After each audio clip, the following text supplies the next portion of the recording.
Oh, hello and welcome along to episode... Ooh. Oh. 24? Yeah, Josh and Joe were popped around their cameras. I had Joe turned off and I had Josh's swirlies. Josh is with us today. He is off jousting with Japanese jackaroos in Johannesburg. Yes. I know a jackaroo. He has unfortunately lost 17 vertebrae, but he's expecting to have them back by next week. In the meantime, last episode we were on the road, and the episode was called Back from the Grave. But where did we start? The hardest question of all. Where did last week start? We had just left the treasure cove, and then we were starting out along the road when we ran on the into beach. Yeah. Who did you? Did we already have a camp set up, or was? No. You went to Eileen in the carriage and then set up a camp. Oh, yeah. Took a rest. And Yeah, I then... think she made us the fish stew. Yes. But that might have been the very end of. Oh, okay, yeah. Maybe episode. Jack's right. We did already have a camp set up. Yeah, we started at the camp in the morning. Anything interesting happen at said camp? We learnt how to make fish stew. That did happen. I think that was about it. Reminds Really. me, I There was should a little pull bit my of. There was a recipes. little bit of. I think the alchemy had already happened, but there was a little bit of short sharing. I feel like there was some sharing. Yeah, we had a bit of selling stuff. I think sharing of some ink. tales. Yes, the ink was gifted to Pietro via Corrie, and tales were told, and That was it. Yes. Okay. Cool. I know where this thing happened, and it wasn't here. Okay.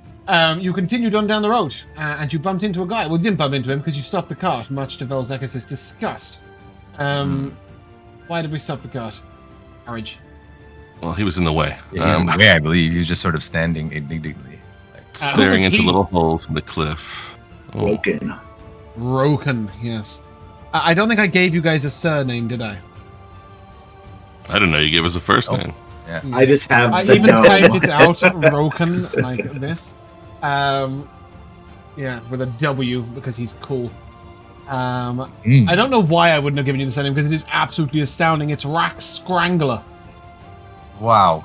That's a great surname. Yeah. So I don't know why I didn't give this to you guys last week, but I think maybe I was just a bit distracted. It's Roken Rack Scrangler, both spelled with a W for no reason other than it looks cooler. Yeah. And I think I told you guys very briefly that he is somebody who could reappear elsewhere. Why was he standing in the road? He was deep in thought, I believe. He was contemplating how he was going to get into these the caverns within these hills and mountains that we were walking amongst.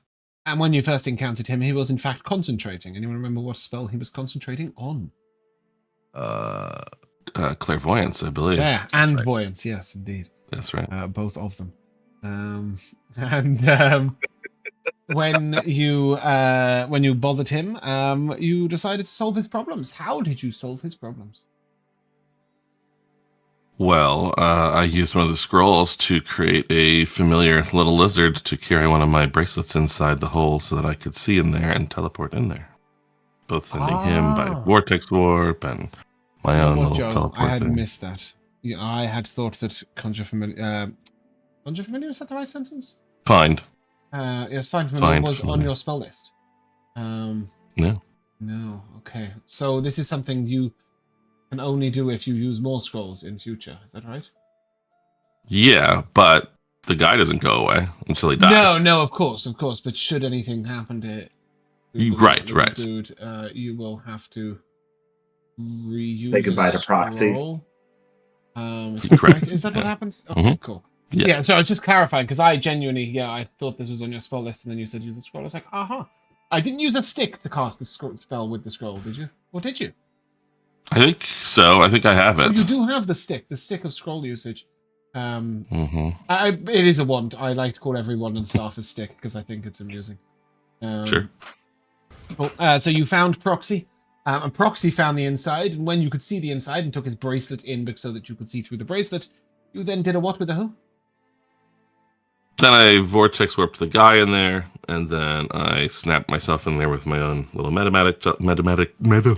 teleporting, and looked around, saw that it was too hard to get rocks out of the wall, so told Pietro to gas himself through the hole so he could do more rock manipulation. Yes. And between you managed to extract a couple of Viridian crystals. Does anybody remember what a Viridian crystal does? That sentence should not be that hard. It's like a spell storing ring, but only for 8 hours or something. Exactly that. But you can reuse the same stone, I believe. No, you can reuse the same ring. You cannot reuse the same stone. Ah, I see. The stone... Single use. If it doesn't get used, then it expires and the stone stays as a stone. As soon as you cast the spell, the crystal is gone. That's what I meant. That if you elapse the 8 hours, you could just waste spell slots. Yeah, that's absolutely fine. I will always. But as soon as you use it, that's it. It's gone. So we have, I think, was it 2 of those or 4 of those? 2, I believe. 2 of those. Cool. And then he was very happy and decided to stay there for a week. After which he will use his word of recall to take him back. And then you guys carried onwards. And Master Vel'zekiss is discussed. You were once again hailed from the road.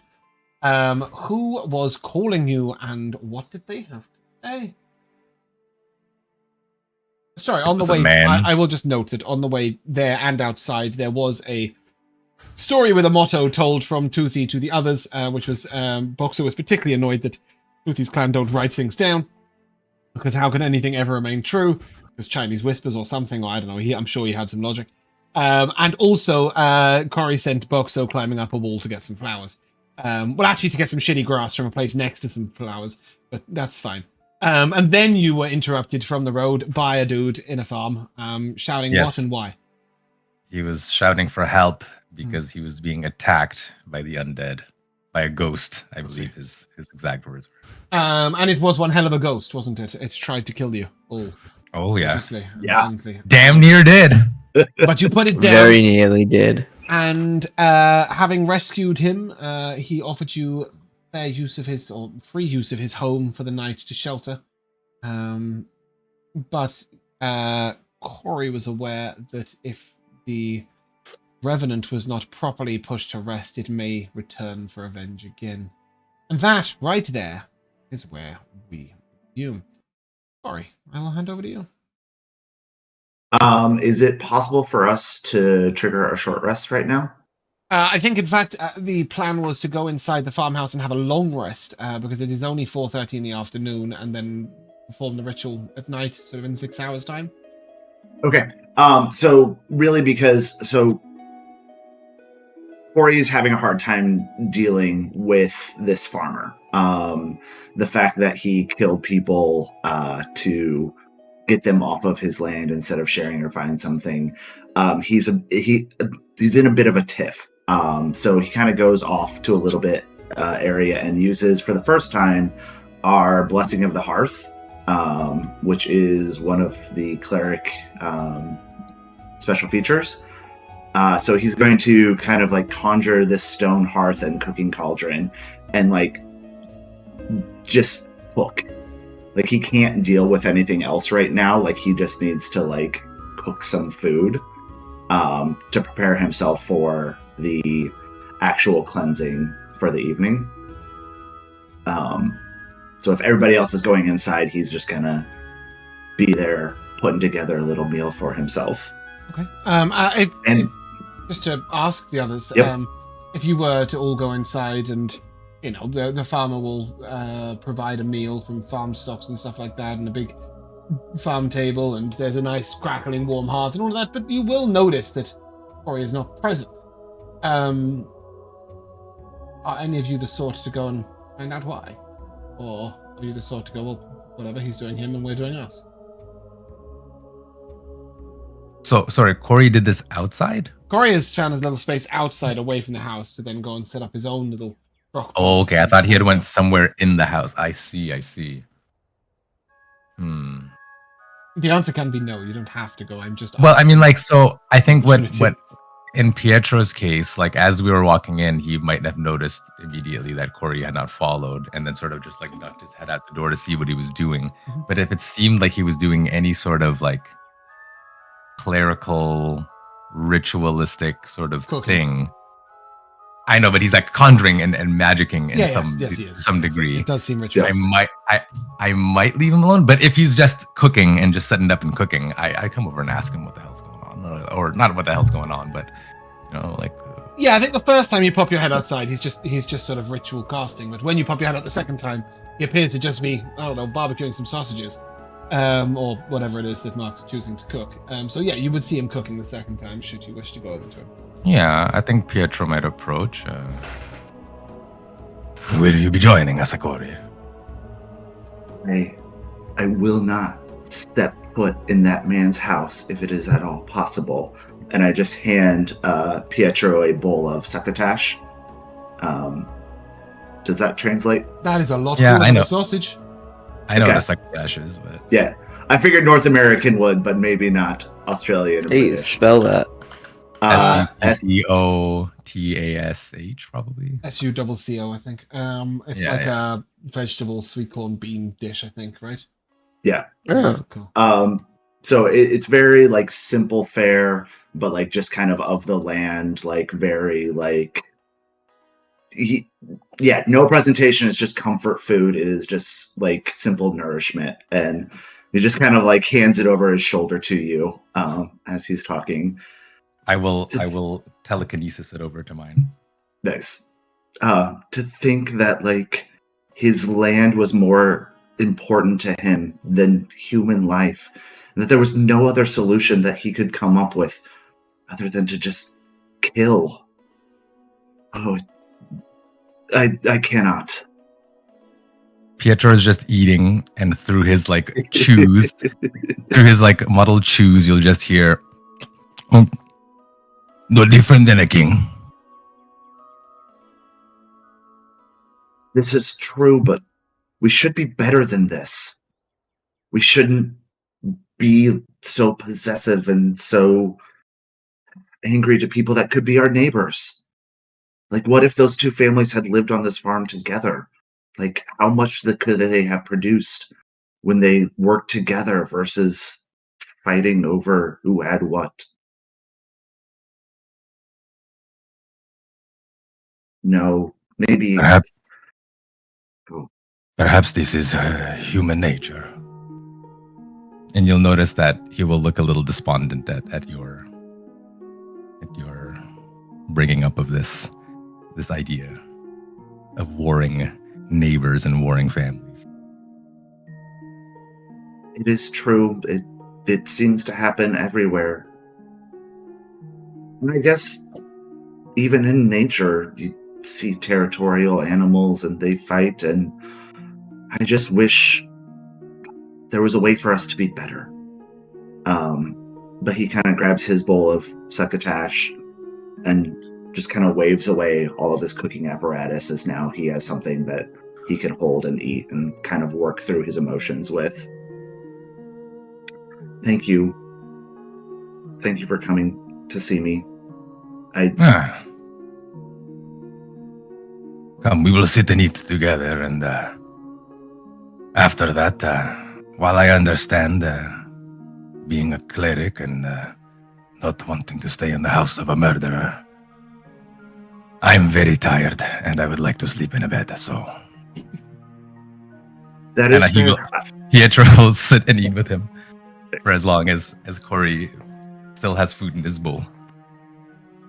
I do have a long night in front of me, so feel free to rest as you can. I will need the full nights to get this revenant out of here, for there was much malignant spirit that I do not want to rest here and to come back or to despoil these lands. I will say, Corrie, that you would know that the ritual of putting something like this to peace it's very unlikely, but it can cause a little reappearance or resummoning. So you may wish to, when that time comes, call the party out just to be present to protect if that is a thing. And also just so they can witness your coolness. Okay. Yeah. That's very important. But you may all click the long rest button first. The farmer is not very good company over dinner. Whilst he is grateful, he's not very good at showing gratitude. And instead, over the dinner, will sort of try and sell you various meats and vegetables, but also and boast of the different things that are on the table as to how he came by them, etc. Including some things where it's very clear he procured them from other people without paying. He doesn't seem like a very nice man as a whole, and he will also complain about his neighbors, not people living next to him, but more the villages and towns nearby. You know, the ostentatiousness and exclusiveness of Maztu, the stupidly quietness and, you know, it's also quaint of Shumah, and don't even get him started on, you know, this ridiculous white marble Mazrea and, you know, free education, all other stupid things that he hates. He's a bit like a taxi driver. He's just miserable and hates everything. I don't know if that's true. Is that true for taxi drivers over your end? Actual taxi drivers, decently, yes. As everyone has kind of switched over to like Uber and Lyft, there's they don't. No, we're the same. Yeah, we're the same. They don't talk because they get rated on the app. But if you just pick up hail a random taxi, they just tell you about how everyone's a dickhead. Cool. So he's like that. I had some decent cab drivers though. They're always interesting. There's at least that. They're very interesting. Only been in a cab one time in my life. They haven't invented. They haven't invented them in your state yet, have they? Yeah, I drive myself everywhere. Joe lives in a field. Pretty much.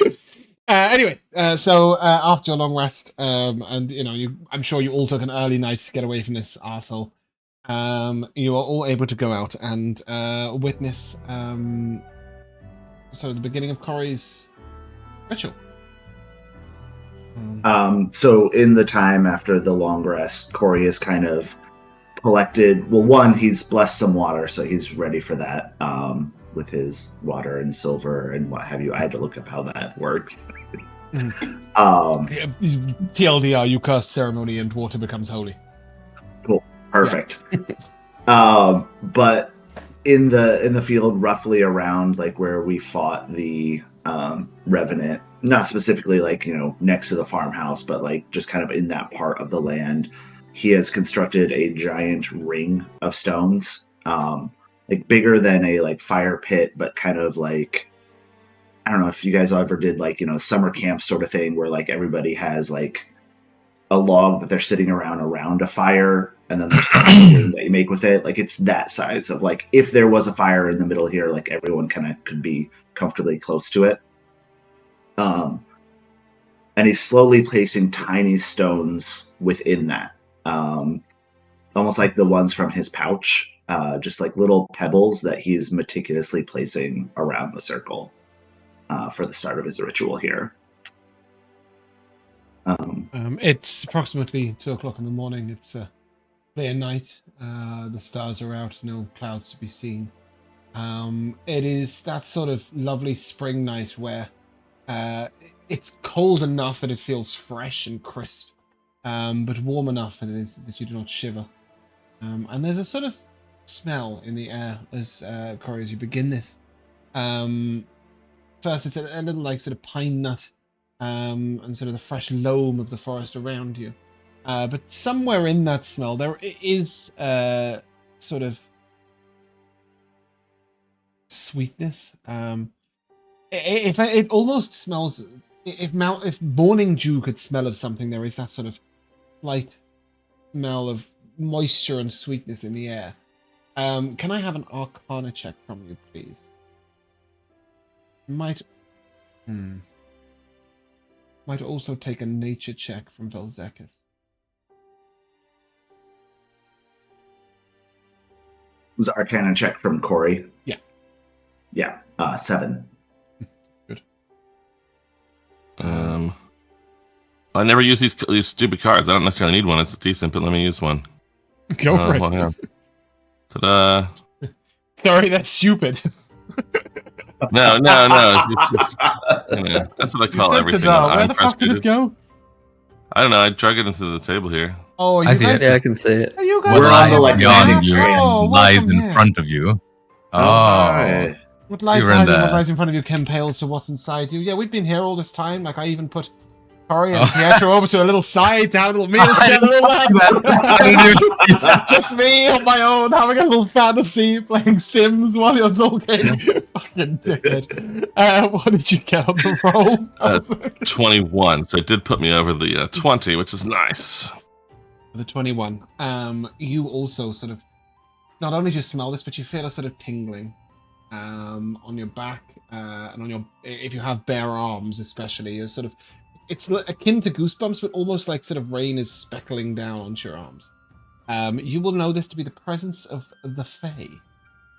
Somewhere. Doesn't mean they're like there's no. That doesn't mean there's a fairy like. Rico slides back into the it just means that there is some sort of Fae presence this night. Corrie, as you were placing your stones, please continue. So once everything is done, we'll turn to the group. I think it is time, if everyone is ready. Is the farmer here? Is the farmer here? Okay, good. No, not at all. No problem. He won't get up for some stinking ritual, as he would put it. So Corrie will go around to the stones that he's placed and begin kind of like not dribbling, but kind of like throwing a little bit of water out onto like different sections of the stone. So the first one that he does, and James, if you have that image, just so they can kind of see what I'm doing here. Yeah, a second. It's coming. Yep. I hope. Doesn't seem to be arriving, but I have put it on out. It will turn up at some point. I think it's because it's still waiting for the stone circle to appear. Because you guys haven't seen that either yet, have you?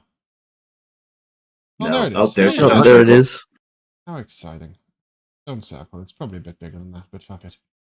It's just an indication. And then at some point, the handout will pop out. If it's any thought to you guys, I can see it perfectly clearly.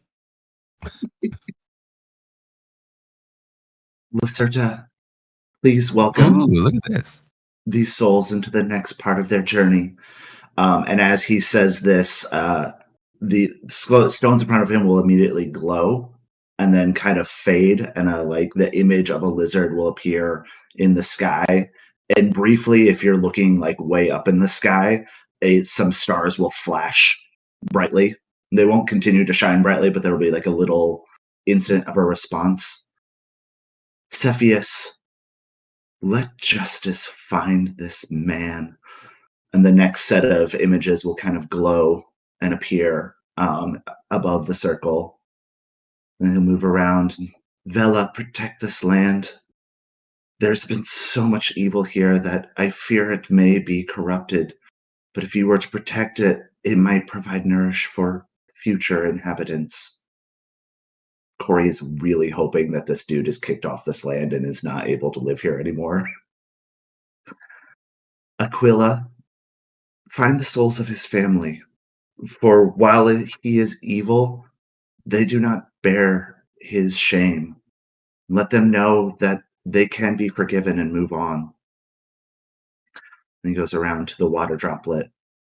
A chorus.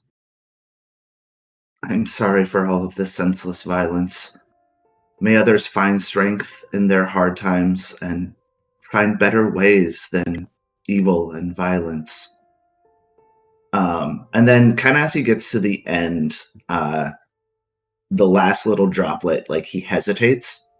And then like a giant star appears that has actually kind of been building as he goes around the entire thing. There have been little extra stones that weren't part of the other constellations. And a huge starburst will appear. And this is for Andromeda, who you may remember is kind of Corrie's main focus. And he has a bit of shame to him just to the rest of you, Go for it. Andromeda is known as the placer of stars, sort of not necessarily the creator, but the one who if there is rearranger a of stars, oh in yeah, if fact. there is one overruling god, it's Andromeda. It's her that keeps the others in that place. Sorry, Corrie, carry on. Yo, you're good. Andromeda, I will do better. I promise you. I try to bring your words to the people of this land, and clearly it has not found this pocket. But we as people can do better. We can learn from your ways. We can share kindness. We can be generous with each other. And through this, we will find harmony. But we are flawed. And we will do our best to be better. And that'll kind of be his, like, pulling together everything to hopefully complete his ritual. Mm-hmm. And as you complete your words, you will sense a disturbance in the ground. I'm assuming the stones are placed roughly around where you actually took down this creature. And you will see this sort of monstrous creature with its, you remember the shoulder out the side of its, the head out the side of its shoulder, another body sort of coming across, and this woman with her sort of pulled back grey hair and her dark red eyes of fury sort of begin to rise up, but they appear spectral, thin, almost as if made by or covered by a veil of thin starlight. And as you see these sort of creatures rise out of the ground to their full height, which once again is fairly terrifying, you'll see them begin to shrink slightly and morph. As you watch on, you'll see sort of the first body that was wrapped around the chest, or perhaps cradled in the bosom. You didn't realize that at first, but now as you see it, this sort of child, this youngster, sort of unwinds and steps to the side and out of this revenant. And then again, you'll see this sort of this head out the back, where these two people, as if they were stood back to back, instead begin to stand side by side, the man and the woman, and then between them, where before their legs were cleft together, you see this second child sort of step out in front. And as the four of them stand now as a simple family, not a crazed morph of limbs and danger, the eyes that were once red in the woman's face now shine a slight speckled blue, as if all the stars in the galaxy are shining from behind those eyes. And you'll see each one of them raise their hands up to this sort of net of stars that Corrie has created, and each one seems to take a single star and then fade away as the light moves from the bottom all the way up to the top till eventually just the point of their finger, and they are just one more star in the constellation, or perhaps joining another star in the constellation. You would know, Corrie, that not only was your ritual successful, but was blessed or accepted directly by a presence. And I will take a religion check from you, please, Corrie. As you see a single shooting star, it doesn't just go across the sky, but instead seems to sort of glide across the sky, leaving a small trail behind it. The slowest of shooting stars. What was your religion check? I'm gonna put a card out on this So one you should. because this is important to Corrie. Mm-hmm. The only way to make sense out of change, this is very relevant, is to plunge into it, move with it, and join the dance. You would know that today is Auriga's day. Auriga is the traveler, the mover, and often depicted as a wagon in the sky. But this slow journey sort of represents the taking of people from one place to another. And whilst Auriga doesn't tend to step on the toes of Lacerta, it doesn't get involved in death. When a soul is misplaced, when somebody has been consigned to hell, their soul has been sold to the 9 hells, or when somebody has been bound up in a revenge mission and has been placed somewhere other than where they should be, when they then make that journey from that place to the next, that is when Auriga gets involved and transports their souls. You've picked an auspicious day for such a ritual. And just on a side note, can I have a religion check from the rest of you to see what you guys know about Auriga's day? Because whilst Corrie probably is schooled in this, it's probably the thing he was least excited by, I would imagine. Whereas you guys, I think, may well have a bit more information about this. Vel'zekiss doesn't give a shit. Filthy and Pietro, you would both know that the best part of Auriga's day is the chariot racing. Much more interesting than any of this sort of boring religious stuff. Basically, they create these tracks that are really tilted like this, and you have this long path that leads sort of onto it. And the chariot, and usually pulled by short horses, but sometimes there are other animals involved. There's these horrible sort of fast front-necked camel-like creatures without a hump that tend to pull these chariots very quickly. Some people have also tried to use giant frogs and all sorts else besides. But basically, because it's on a tilt, I don't know if you've ever seen a bicycle on the wall of death. It's a little like that, and these chariots go round and round and round. And it is simply how long you can stay going round before you crash. Not necessarily overtaking each other. It's a ridiculously dangerous and stupid sport and great fun to watch. There tends to be one near most big towns. You may even find one at Shumah if you leave early enough and arrive there on time. But for now, you'll all be sort of comforted in the stars' embrace as you feel a little blessed to have been part of Corrie's ritual.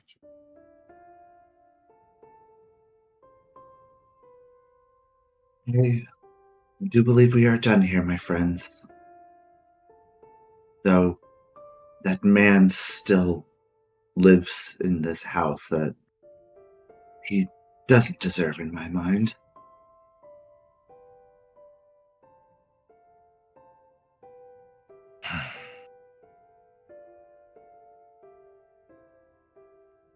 To kill a child.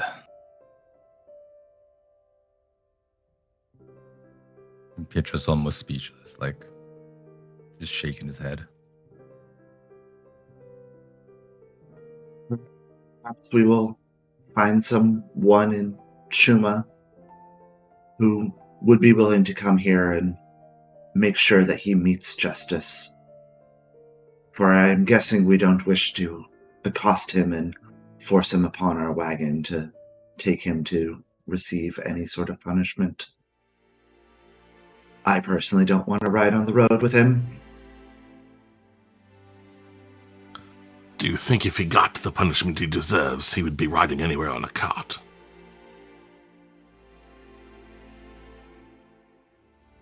Perhaps not. Perhaps they would find it easier to just take his life, as he found it was easy to take the life of those people in his house. But...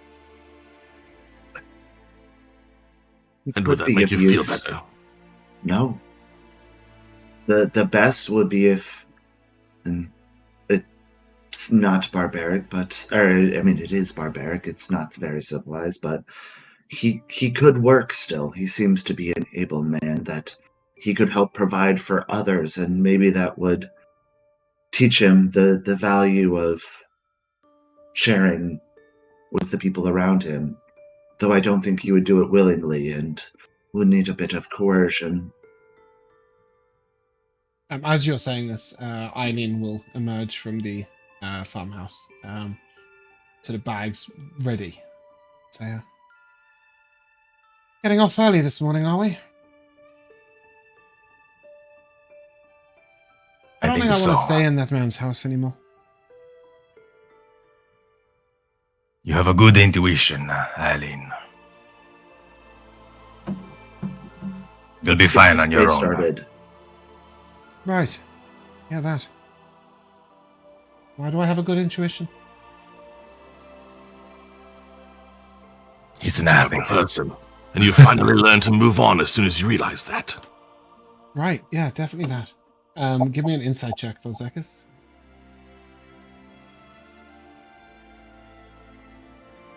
Wah. 3. Yeah, she sort of looks to the side a little bit, but Vel'zekiss wasn't taking much interest in her feelings. Can I throw an insight check? A little later down the road, as she's sort of riding the carriage, she's going to ride in with you guys and let Vel'zekiss drive alone, if that's okay. And she will come and sit in. And Pietro, you can give me a perception check, and Corrie, you can give me an alchemy check. Okay. Pietro's interest has faded. 4. Corrie, you will notice her resealing some small bottles and sort of rifling through her little collection. she has alchemy stuff from her father and also a little thing. And as she's doing so, one bottle sort of spills out onto the floor of the carriage, rolling perfectly under Pietro's foot. Sort of reaches over and tries to scrabble it up, but not before you can note on the side that this is. Well, I would reach for it almost immediately as well. Yeah, but Corrie, you will definitely note very quickly this is a vial of poison. In fact, with your 13, you will know that worm tongue petals in general are quite irritant and can be they deal damage effectively. But there is a note of black-tongued viper venom on there with it, which you would know is a fatal poison. And quite difficult to get hold of, but renowned for having absolutely no flavor when placed in alcohol. As you think back, you won't remember anything, but as Pietro, as you think back, you will remember that the farmer did consume quite a lot of alcohol last night. She looks a little guilty as she rifles her stuff back into her pockets and looks up at you, Corrie. She notes that you have seen. Do you say anything? I don't. I won't confront her on this. I'll just let her take it back. Pietro, you also would notice that as you're handing back this vial, did you say anything, or do you both just sort of... I think with the perception of 4, I would have just picked it up and just sort of smiled and handed it back to her.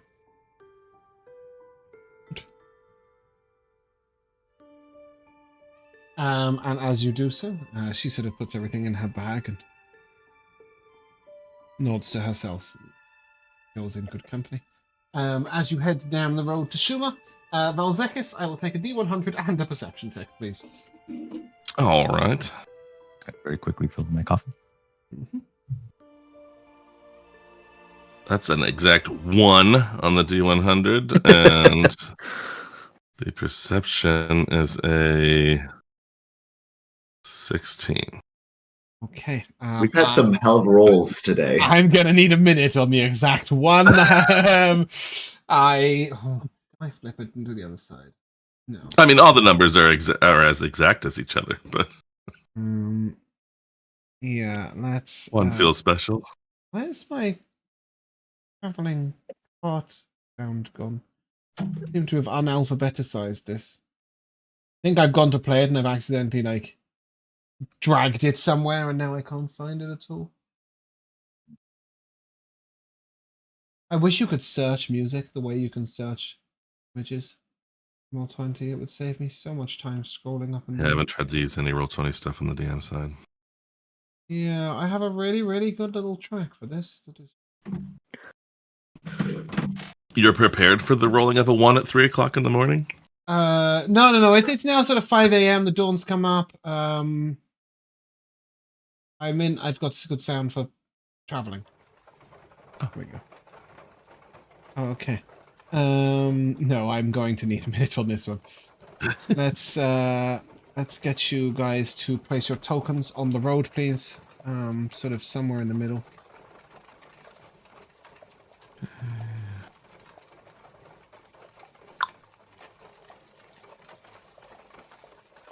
Ooh, I like the clopping. Yeah. Oh, actually, Oh, I think I have... Do you know what? I have... Oh, I'm immersed. Sorry. Never mind. Let's... Wrong road. I have got this prepared. This road. There you go. Right there. So just to let you know, 1 is combat. That is what 1 signifies is you get attacked. It's a good and a bad thing. But this particular one shouldn't be too much of a problem. Has anybody controlled Boxxo before? No.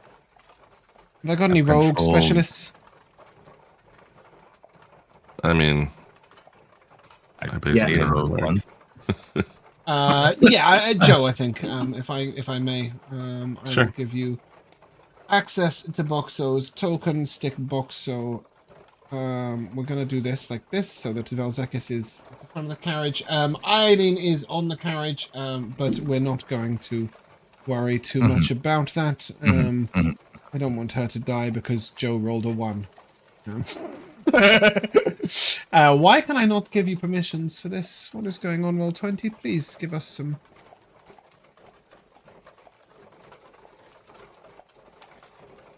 Thank you. There we go. Joe. Save. Go. And then I will ask you, please, all to roll initiative. I will roll initiative for Boxxo. Cool. I won't... Why is D&D Beyond not rolling? Oh. Okay. Ow. 10. Him. I'm just missing Pietro. Lovely. One. Lovely. Would anybody other than Pietro like to swap? I think it's quite logical that Vel'zekiss should be top of the initiative chain, given he's the one out of the marriage.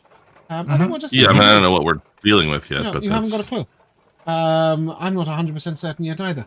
We're about to find out. So, as you are traveling on down the road, you suddenly, in the middle of this sound, what did you get in your perception? 16? You hear this sound, sort of zzz, zzz, zzz, and then it gets louder and it's louder, and it's like this kind of little sort of quite high pitch, and then you just feel, and you have been bitten. And at this point, you will take 3 hit points of damage, and give me a Constitution save against poison, please. Sure. Sorry, I'm Against being poisoned.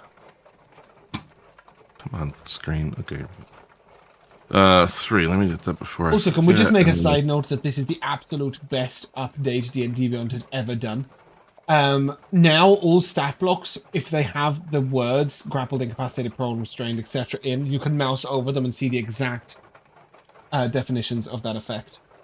Before, if people didn't embed those in properly, they didn't exist, and now they're just available as hot words. What was your Constitution save against poison? Bad. 7. Okay, you are poisoned. The rest of you, as the windows of the carriage are open, you will also hear and see this buzzing. And you are surrounded by a flock of sturges. Joe, you will be very pleased to know that this sturge is attached to you. This particular one, just here.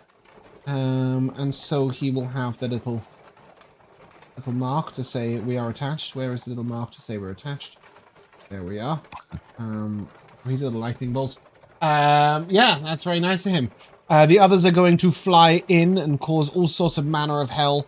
And Corrie, Pietro, and Corrie. That's unfortunate, isn't it? So first one's a Corrie, that's a 12. Pietro, that is a 12. And Corrie, that is a 10. Do any of those hit anyone? Big ol' nose. Cool. Okay, Vel'zekiss, you're up. Exciting. Do I think that teleporting away will leave it behind, or is it too stuck to me that it comes You will with know me? that it would come with you, 100%. Yeah. Okay. Well then, what should I do to it? It's right attached to me, so...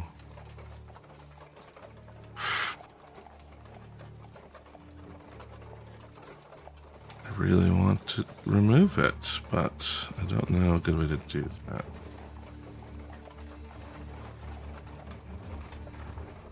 Nothing exciting here, but that would be ranged, so that's no good. Shit. I'm gonna bite it. Yes. As you It'll try miss because I'm poisoned. But... get a little Oh, go ahead. purchase on it with your bite, go ahead and give me a roll to hit with disadvantage. Yeah. Let's see. You've let me do this with my dex previously, I believe. Yeah, definitely. Like all bites should be finesse. I'm gonna click dart here, but it's bite. Disadvantage. 16. Hell yeah. Hits as you sort of you catch it. Please give me the damage. So it'll be 1d6 plus 2. Do I have that anywhere? I don't think I do. Let me just roll here. D6. So a total of 6 if I'm using dex. Okay, tiny target. The Sturge is reduced to 0 hit points.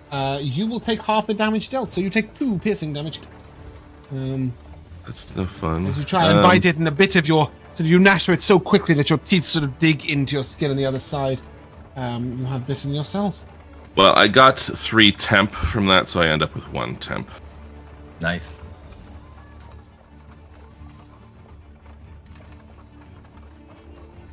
Sorry, did you say you end with 3 temp?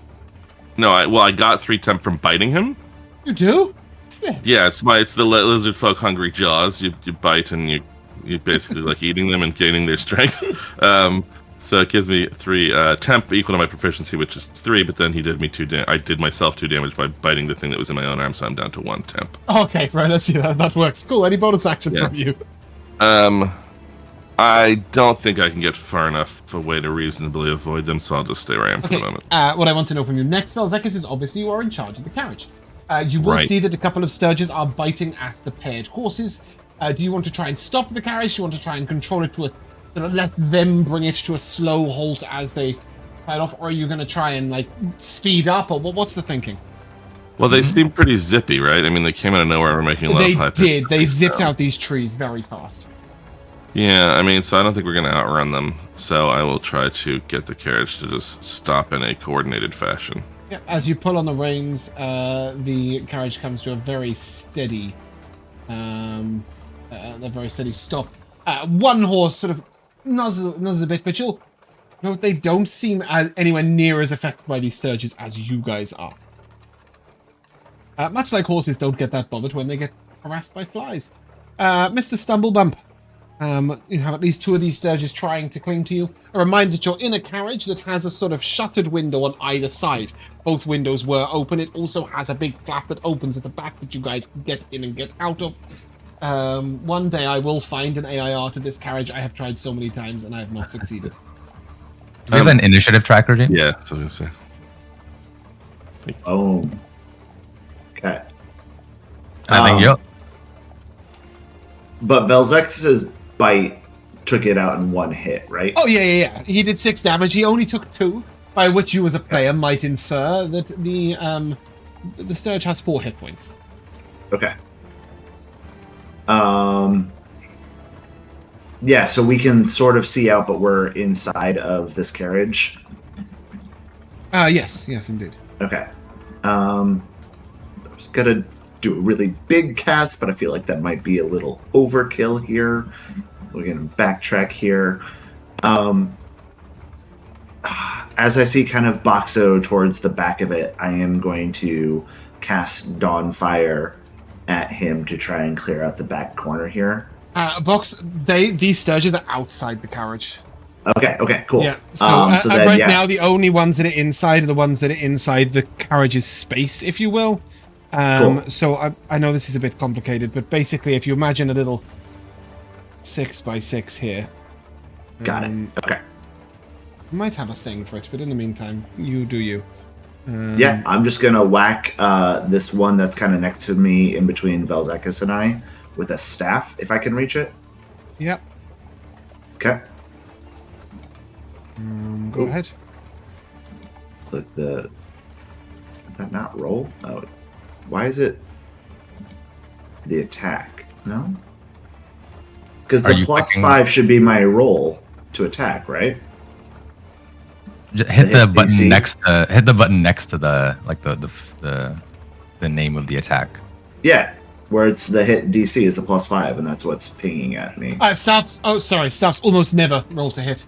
Oh yeah, that's stupid. Just click the dice in roll 20, and then just click a D20, and then add your 5. Yeah, I don't know why staffs don't seem to count as weapons in D&D Beyond. They're not coded properly, so you just ping the description over and over again. To be honest, yeah, I was like, why is it just? And again, you'll have to ping the damage yourself. So what is it? A D4 +3 or something? D6 +2. Okay, cool. So just roll me a D6. For 5 damage. Yeah, cool. So yeah, you sort of reach out and just pummel one of these sturges to a wall, and kill it. That is there. Okay. Anything else from you, Corrie? That's it. Okay, Toothy and Claw. Wow, Toothy and Claw. I couldn't decide which name to go with. Tooth and Claw. I'm gonna leave my. I'm gonna unclip my battle standard and leave it where it is. Mm-hmm. I'm gonna jump out. Okay.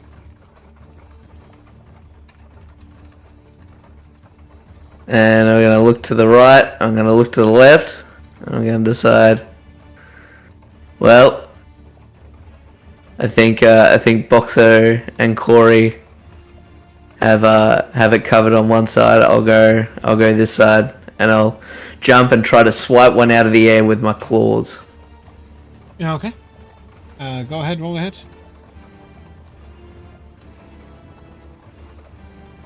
It's a 21 to hit. Yep. If they have 4, I have a +4 strength, so I automatically do 5. Great. So, yeah. Do I need to roll? No. Cool. You can around that was to pick that one. Yeah. Whichever one. No. I know which one you mean in the.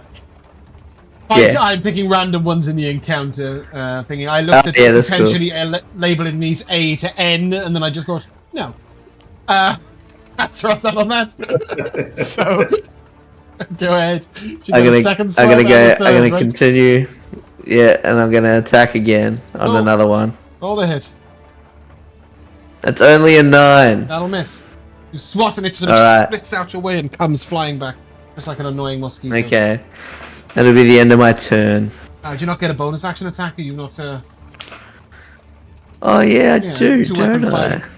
You can do 2-weapon fighting, even though you don't take anything for that. Strikes, yeah. You forget about that one, don't you? Yeah. So bonus action, another claw. That'll hit. That's it. Yeah, there you go. That doesn't get the bonus though, so I have to roll. Yeah. I think by technicality it does say with a light weapon, and your unarmed strikes don't count as an unarmed weapon. But I always thought that. Why not? I always thought that was the stupidest rule ever, so I just threw it out the window. Cool, I appreciate that. I do have a light weapon. I think in the new 2024 rules, you can 2-weapon fight with unarmed attacks, but back in the day, you weren't able to. Oh, that's weird. Alright, anyway, I do have to roll a d6 for this. Because I don't get the +4. But I rolled a 6 anyway, so... Instead. Fantastic. We kill another random one. Cool. We killed B, now we'll kill D. Anything else from you, Toothy? No, that is truly it. Okay, it's Sturgeon time. These are all coming for you. Sturgeon time.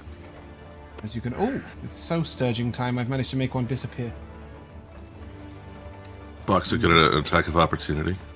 No, because he's inside the carriage and they're outside. Oh, okay, sure. 1. This is all +2, so that is a 19 to hit you.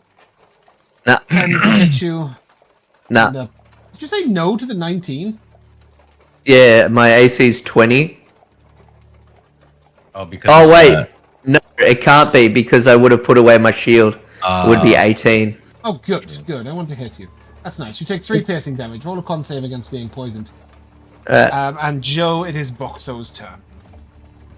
Alright, so if those are on the other side of the wall from him, he's got to get out of here anyway. I got a 15. Cold, you're not poisoned.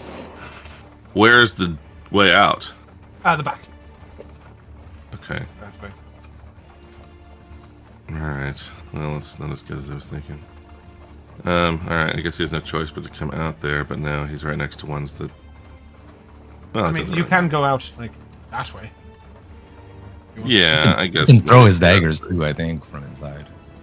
Yeah, I know. I mean, he can just lean and manifest them. Because that's how he does it. But it doesn't really matter if they're on him, because he doesn't need the sneak attack to kill them. So he'll just swipe out a couple of them. I guess I just have to roll from my shit, huh? Yeah, I'll just take 2 d20s in Yeah. in Roll20, and we will add the modifier. I'm terrible at rolling in d20, but both of those are. So it was a 19 and a 14 with his adds. I'm sure that those are enough to hit, and he does at least and he plus does 4 5. damage on the bonus attack as well, so that is 2 down. Love that. Yep. Okay. One of those was turn. So that brings us to this Sturge, who is going to. Oh, technically, Vel'zekiss, I should have you here. This one is going because you are on the top, not. Oh, get out of here! I've broken a Sturge. Get in there. I do when I break my sturge. Me too. Alright, so this one's coming at you.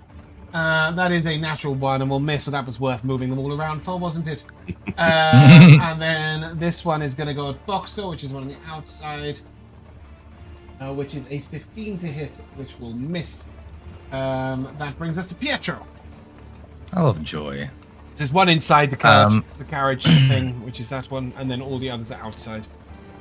Yeah, so Pietro is focusing on the 3 outside his window where Toothy is sort of standing below. And with one hand, he will sort of use his telekinetic grab to move Toothy aside. And I will call out, for just a moment. And I'd like to move Toothy to the right. Mm-hmm. And then I will cast what is it called? Magnify Gravity. Sort of somewhere here. Roll me the So damage. mean. Let's see. Hopefully this is decent. 9 damage. Okay, so those 2 will just die. Lovely. Anything else from you? And that's it. He's going to stay in his nice little cart. That brings us to this sturge inside the carriage, which is going to go at Corrie again for a 9 to hit. Vel'zekiss, you're up. Okay. None of them are close enough to each other for that. 2 feet left. I'm just gonna acid splash the one that's right at me. Yep. That is a dex save, please. 22. Well, okay, so nothing happens. Oh, sorry. Yeah. Anything else? No, you're good. No, you're good. You're good. I'm not gonna All right. go beyond that. Yeah, I'm just gonna bonk the one that's in the cart with me here again. Do with the mosquito. Each their own. Go ahead. I think bonking is only. Is bonking a universal term, or is that just a UK term for having sex with someone? I think It's not we would say commonly boink. used. Yeah, boink. Yeah. Bonk is on your head, sort of thing. I only got a 7 to hit, though. You missed. Yep. Lucy. That's it. Right, I'm gonna attack the one It's attached to you. Yeah. that's attached to me. Mm-hmm. 19 or 26, sorry. Yeah. I need you to roll damage. Roll a please. 19. Okay. Because you are clawing one that is attached 8. to you, you will take 4 slashing damage. As you get A fool. Cool. And then you know there is one Cool. inside and one around attacking Boxxo and one attacking Vel'zekiss and near the horses. I think I'm gonna go to the one that's attacking Vel'zekiss. I'm gonna climb on top of the. Bang it. Love that. Yeah. Nice. You just Yeah. scale up and just reach over from the top of the carriage. Go ahead. Yeah, roll I'm with like advantage. running on all fours, Yeah, and I roll- sort of hanging off, Mhm. and I swipe at it. Yeah, like one of those cool film encounters where they fight on a moving train. Yep. Yeah. Yeah, roll with Yep. advantage. This too. Ooh. Okay, cool.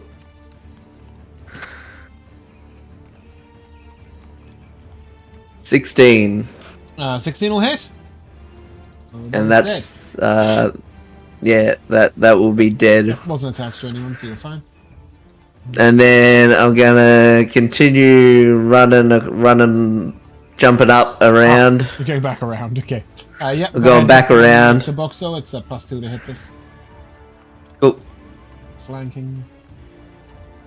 nah, that's it's a 12. 12 will miss. Yeah, I thought so. Yeah, that's a miss. Okay. So this one will attack Boxxo. Will miss. Boxxo's up. All right. I'll try to hit the one that just tried to hit him. Mm-hmm. Little glowing blade appears near it, and where's my damn d20? There we go. 23, I think Yeah. that is. So that That one one's dead. dead, and I guess the other one's back inside. Yeah. He can duck Yeah, back in the door Can finish it off. and try to do that one. Come on, roller. Well, I guess that's a 15. 15 hits. Okay, Therefore, cool. you guys are victorious. Hey. You will gain 30 experience points each. And Cool. Vel'zekiss and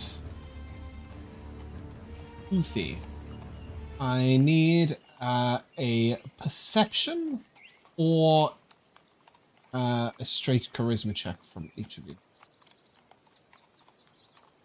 Perception or straight charisma? I guess I'm going straight charisma. I don't know what this is for, but I'm giving myself advantage with Tides of Chaos. Love that. I got a 14, but I'm going to play a D4 card. Yeah, I mean, I'm putting a bigger card than that. I don't know what it is, but I want to know. Well, that's a big card. Can I drag it anymore? Drag, damn you. Maybe that one's not maybe- mine. Maybe that one belongs to you. Once maybe you put it there's- on the 'cause it's map, one I on control where it goes. Yeah, this one's a D4. Was that mine?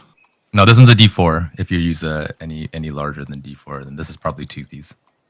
Yeah, this is me. The outer one. So I reflects get Oh, the there we go. 15. I got to take it out of the menu. Sorry, I'm just There there it we is. There it is. Yeah. Okay. So we've got the outer world is a reflection of the inner world. Other people's perception of you is a reflection of them. Your response to them is an awareness of you. And never doubt that a small group of thoughtful, committed citizens, is that what they're calling you now, can change the world. Indeed, it is the only thing that ever has. try again. 18 total in the end. Okay. So we've got an 18 and Vel'zekiss. 15. And is this? Did both of you choose to go straight charisma? Yes. As the cart clops along, you feel a little itchy, a little odd, and both of you will sort of start thinking too much, rub the place where you were attached to one of these sturges. Feels a little bit wrong.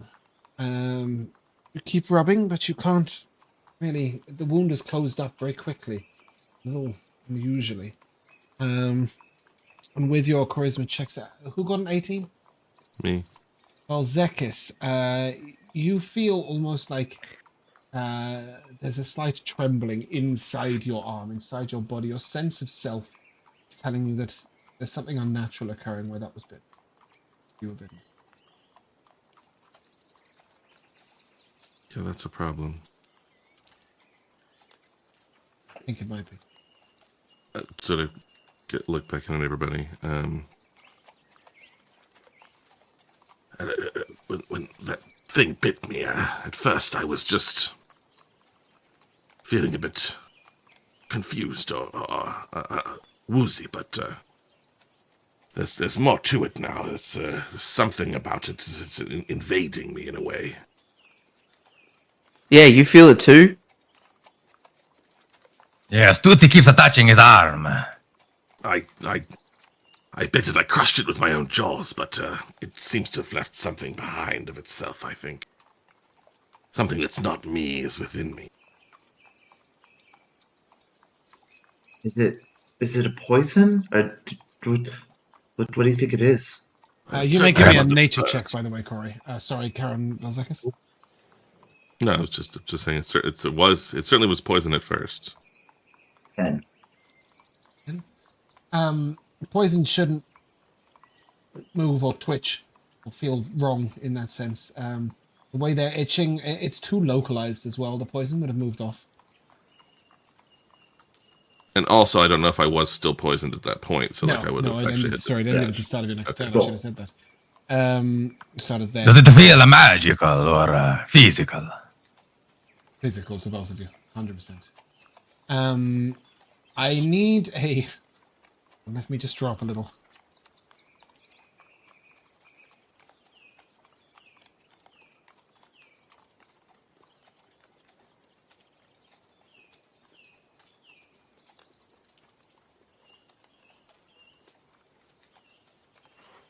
Can I have a D6 from both of you, please? Because I had to try and draw a little table of body parts to know where you've been bitten. Vel'zekiss' right arm. This is going to sound. Oh, look at you both! Right arm. You both got bitten on the bare right arm. That's good, because I said Toothy was scratching his arm. It'd be a bit weird if he had a roll. Yeah, that makes sense. I also said that Toothy kept scratching his arm. Exactly. The two of you have both been bitten on the right arm, and it is that arm that feels a little odd. It's even, at this point, it's beginning to tingle a little.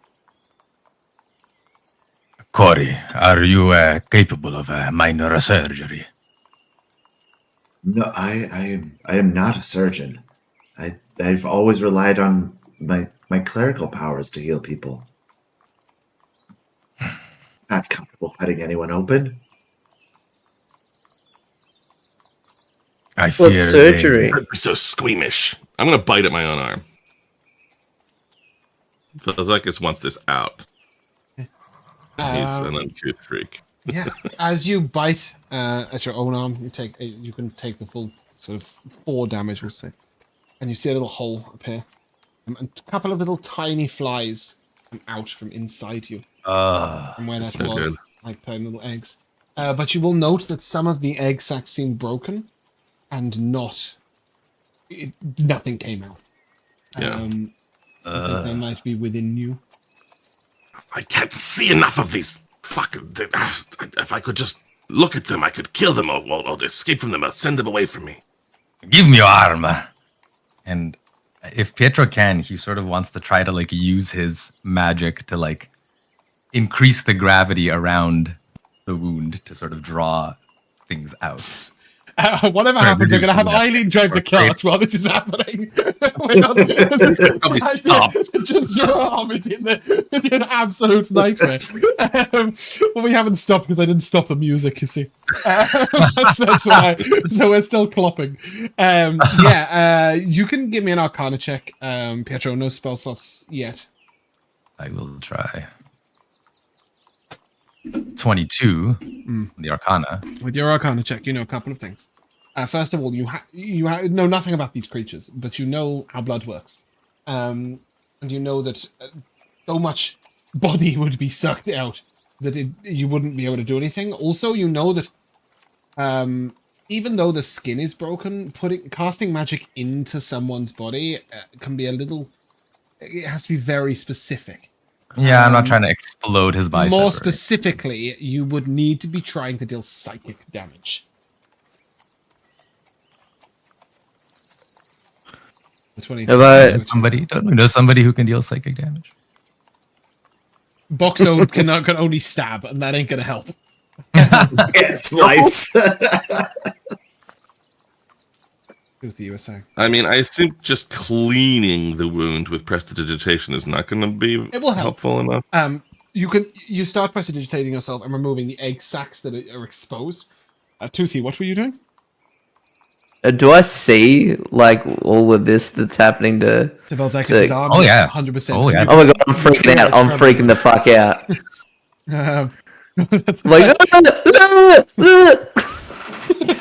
And it's a little different for you because at first it feels like fleas. But then you scratch down in the fur and you get to the skin, and it's like the fleas are on the wrong side of the skin. You have this sort of need to scratch, and as you scratch and scratch and scratch, again, you peel back a bit of the skin, and you see a couple of flies fly on out. Oh, I've got moths in me! Corrie, you would know that both of these have been infected, or rather, more specifically, infested.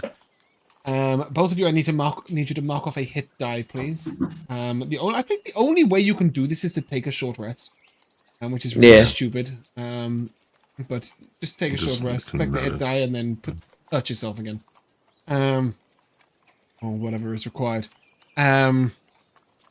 Yeah, both you would know that both of them are infested. There are a couple of ways of dealing with this, but none are particularly specific to your magic. The first of these is an Aura of Purity. You'd know the spell Aura of Purity can end some one of these sort of effects. The second is somebody who is capable of sort of sensing within the skin and then using Mind Sliver. You have seen very specialized surgeons do this for... there's a snake that leaves egg sacs inside the body of others. And you would have seen this at the temple once or twice. especially if you went to the west. Toothy, you have seen shamans in tribes perform almost like an exorcism of these creatures. Basically like a magical cleansing, a little akin to an aura of purity, but it's a ritual cast by 3 people as opposed to just a 1 caster. You may be able to ask for help in the towns. The alternative is to sort of cut into the blood, lesser restoration, maybe try and find any of them that you can see and sort of carve them out bit by bit. But both Corrie and the 2 infected would know that would likely cause a lot of damage in the process.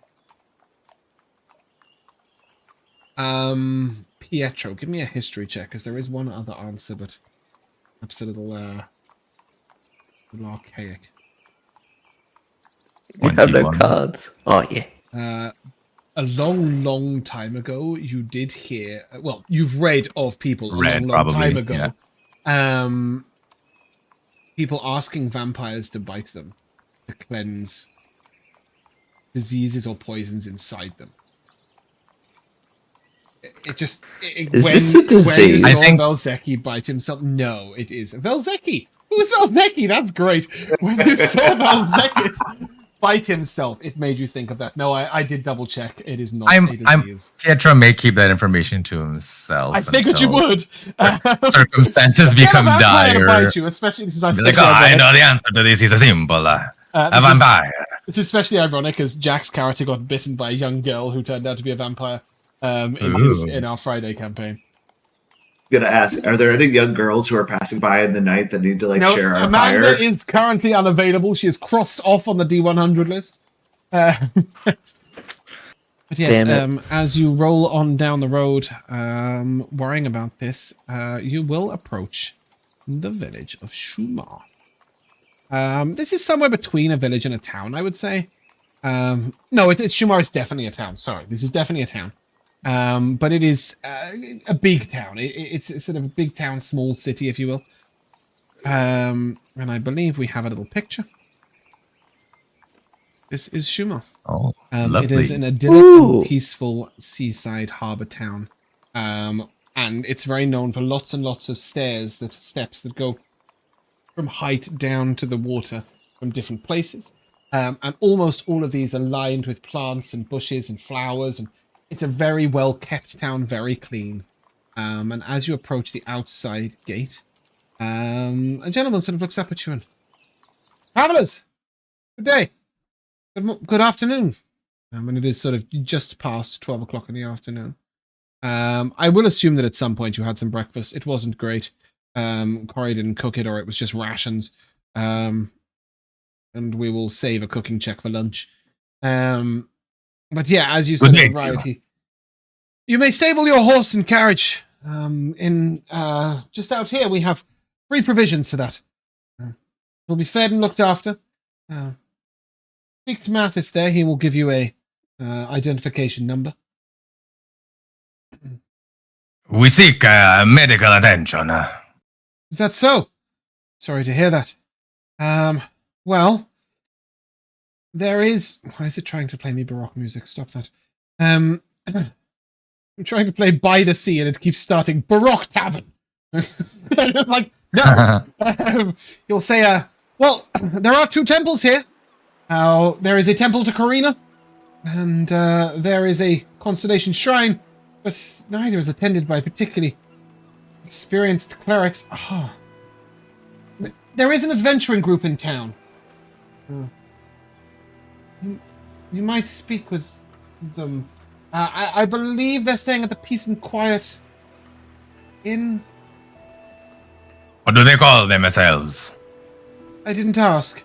But the cleric that was with them was broad of shoulder, wearing sort of large silver armor, and wore a long pendant of the constellation, a long star. She healed a soldier at the gate. She was quite competent. She had dark brown hair. You might speak with her. She might be able to assist. They were at least level 6.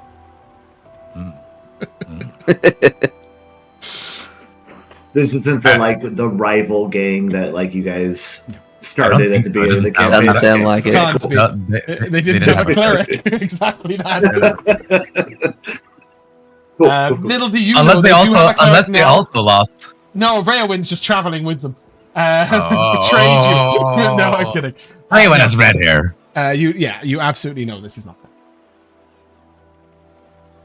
Well, let's Do you stable wanna our head straight to the horses. town? Yeah, you can. You go over to Mathis, I feel like- and he literally just puts you docket number 106, and we'll hand you a little wooden chit with those numbers sort of engraved into it. And they will. This town feeds and stables your horses for free. The main reason for this is that otherwise people try and bring their mounts into the city and ruin their lovely little clean town and their beautiful stairs. Exactly. Yeah. He told you about the Peace and Quiet Inn, which is a dockside inn. It has a bed and breakfast house next door called the Brushstroke. I'll give you directions. Well, let's make haste. You do. You head straight on down there, and you come to this beautiful 3-story tavern. It says Peace and Quiet on the outside, and the picture is this sort of it's a swinging sign, and it's a book, but it's sort of concertinas out and back as the sign swings, as if opening and closing. Sort of like if you imagine the spine of the book is at the top, and the book is opening with the paper coming out. I will approach the front door and... As you head in, you note immediately that floor to ceiling on all the walls, on 3 sides of the building, are bookshelves. All of books. You will see that I like this place already. each table is instead a sort of like a little writing desk. So you have like a standard table, and then underneath a second layer of table where people would store writing equipment. And there are little fold-up easels or reading and writing, almost like you'd see on a lectern on each table. It is deadly silent in here. There is a man behind the counter. He has dark black hair. He's quite pale.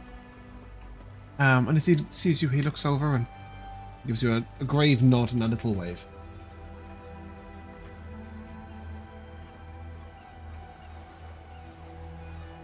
Sorry, this is the innkeeper? It is. It appears to be. Corrie doesn't want to do this, but Mark really just wants to shout out, like, "Hey, has anybody seen an adventuring group? We need some help here." Just good day, good day to you, friend. Shh. Good afternoon. How might we help you? Would you like to see the cocktail menu? No, we may require He's lodgings, disappointed, but as does James.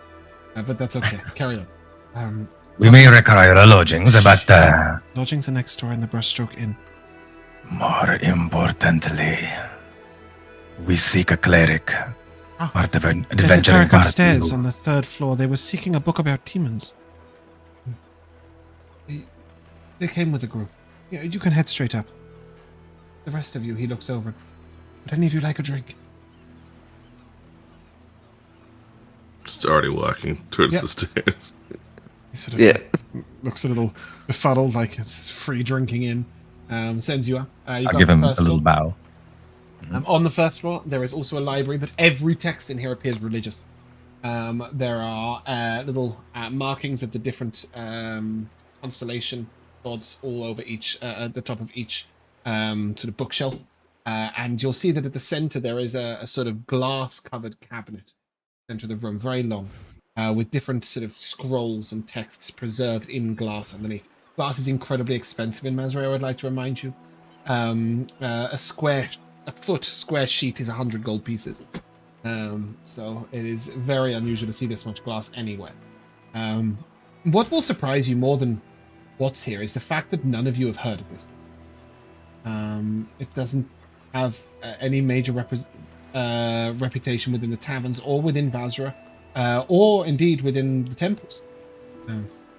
You see a couple of people reading very quietly, including one young robed man with a shaved head who has tattoos all over his head. And he's sort of sat down cross-legged in the middle of the room, even though there's places to sit all around, with the books spread out in front of him. And he's sort of moving his arm in very slow motions, just one arm.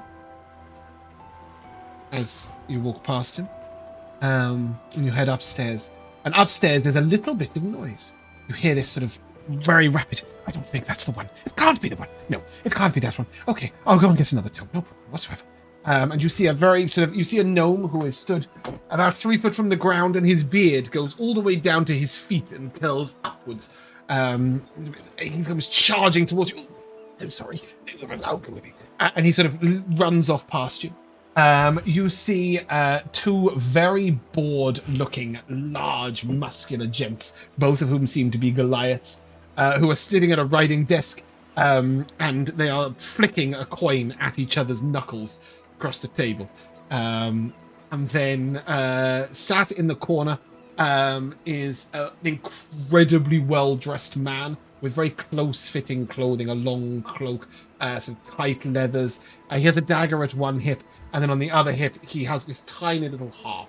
And then finally, you see this sort of broad-shouldered, armored woman who is sort of poring over the different bookshelves, sort of one book at a time, looking through. And as this gnome sort of comes running past you, you will identify that she is most definitely that cleric. Excuse me. Shh! So at least 2 patrons save him around, and the woman turns around and, oh! Can I help you? Can you help me? I don't know. Perhaps you look like a party similar to ourselves. Can I be of assistance? And then as soon as Corrie, she spots you, she sort of looks at you and, Andromeda's blessings upon you. You as well. Well, if you're a bit more blessed by Andromeda than our friend here, perhaps you can help me with this infestation I've acquired. Infestation? She says really loudly, and then 3 times go, you even hear one from downstairs sort of come up the stairs. As they're all reading. And you just, one gentleman, read the tavern name, and carries on. Which is peace and quiet, of course. But anyway, she will look at you. An infestation? What sort of infestation? Is there a plague upon us? No, there were 2 of us attacked by creatures and seem to have eggs and flies growing from within our flesh. It's quite ridiculous. There are some very archaic methods for drawing those things out. I don't have the bodily understanding to perform a less invasive removing, but I have performed surgery many times before.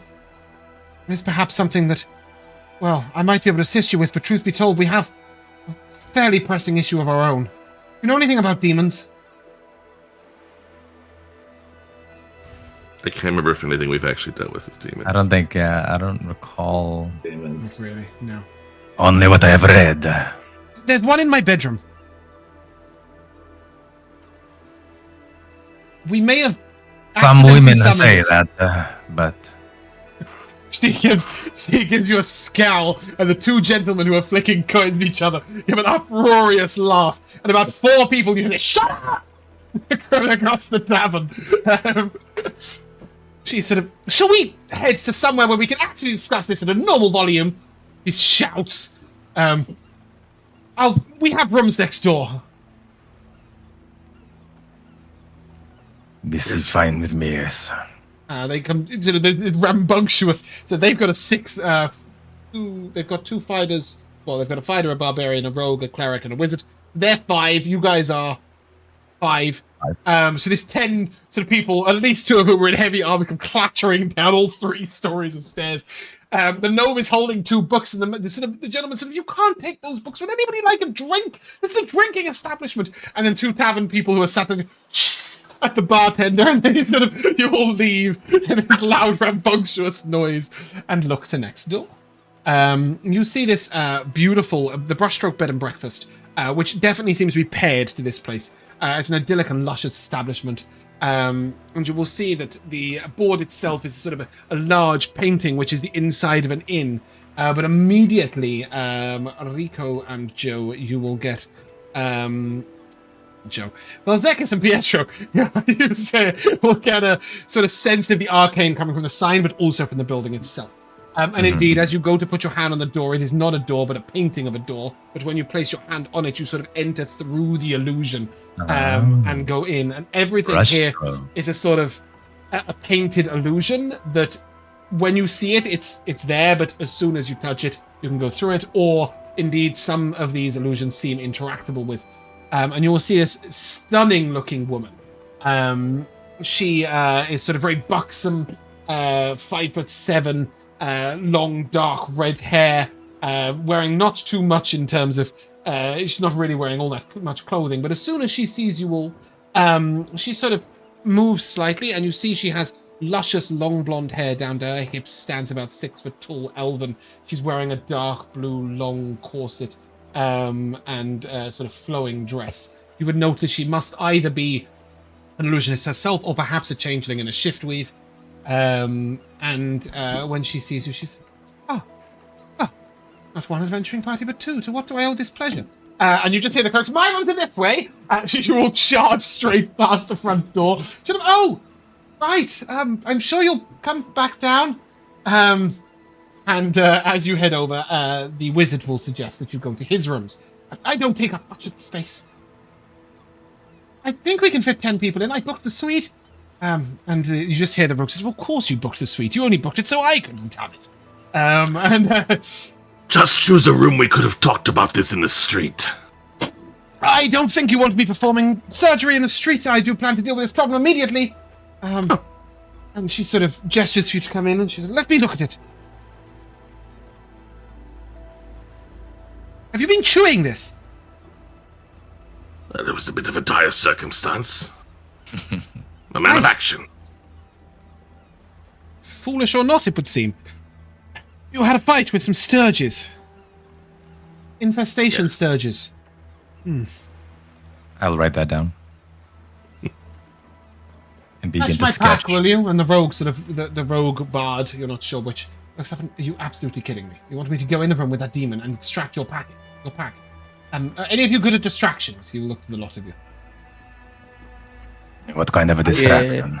Anything that it will is keep a some rampaging demon off of my face while I attempt to get a package. How about I'll take the both of you, come across. I looked at the holy men. Bear with me a second. I'll stay with Vel'zekiss and the Cleric. Okay. I'm just going to get you an image of this.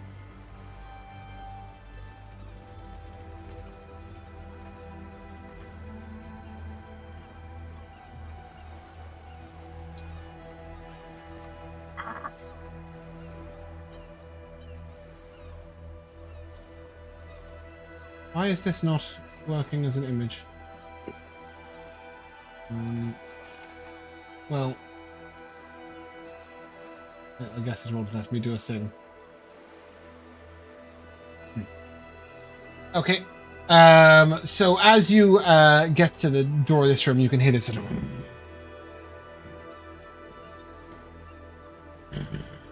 coming from behind the door.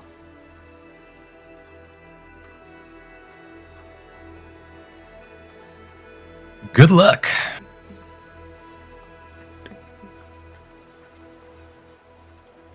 You were going to make a distraction? Oh, yeah, sorry. I just have like a fly coming out of me. Oh, I don't know. I'm not feeling too well. I'll try it. Do you have any ideas?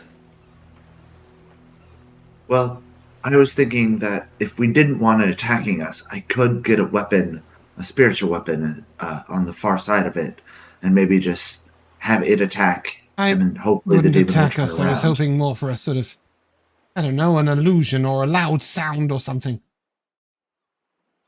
Loud sound? Alright, got it. I open the door and I rush in. Okay. Pietro, do you think we should have gone with them? I mean, this isn't an immediate death sentence. Yeah, they're with the rogue. They'll be fine. Yeah, seeing you rushing in, the rogue will immediately sneak in. Oh, why is this not working? Come on! Presumably, Boxxo climbs up the wall onto the ceiling. Well, it's Can't their repeat rogue that you're now. going to see. This is the most dramatic image. Oh, here we go. It's their rogue / bard that you see come in, and standing in the side of the room is this sort of 9-foot tall giant winged demon with a whip of pure flame. You see he is standing in this sort of half semicircle of a ritual circle that appears to be holding him back, but the whip has no problem extending right out of it. And Toothy, you sort of duck to the side, see this fiery whip come past you, and you know if it had have seized you in its grasp, it might have killed you. The rogue sort of runs into the room, grabs a package, and runs out and starts to pull you out as he goes. I need a athletics or acrobatics check from you, Toothy, please. Oh, I'm drinking an invisible can. That's quite cool. That is cool. I got a 19. Should I D4 that? I don't know. Should you? Yeah, I'm gonna just in case to make sure I get a 20. You'll see. I don't want to die. Whee! Not beautiful.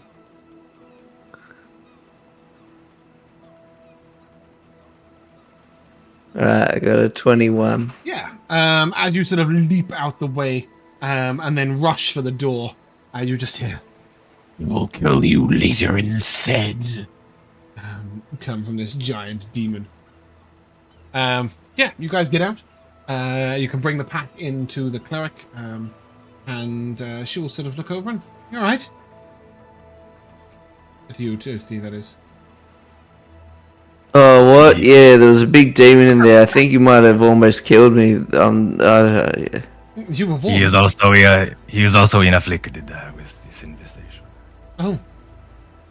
Of that. Anyone else part of the afflicted crew? No. No. Okay. She reaches in and you see her bring out like 2 long needles, like sort of almost like knitting needles.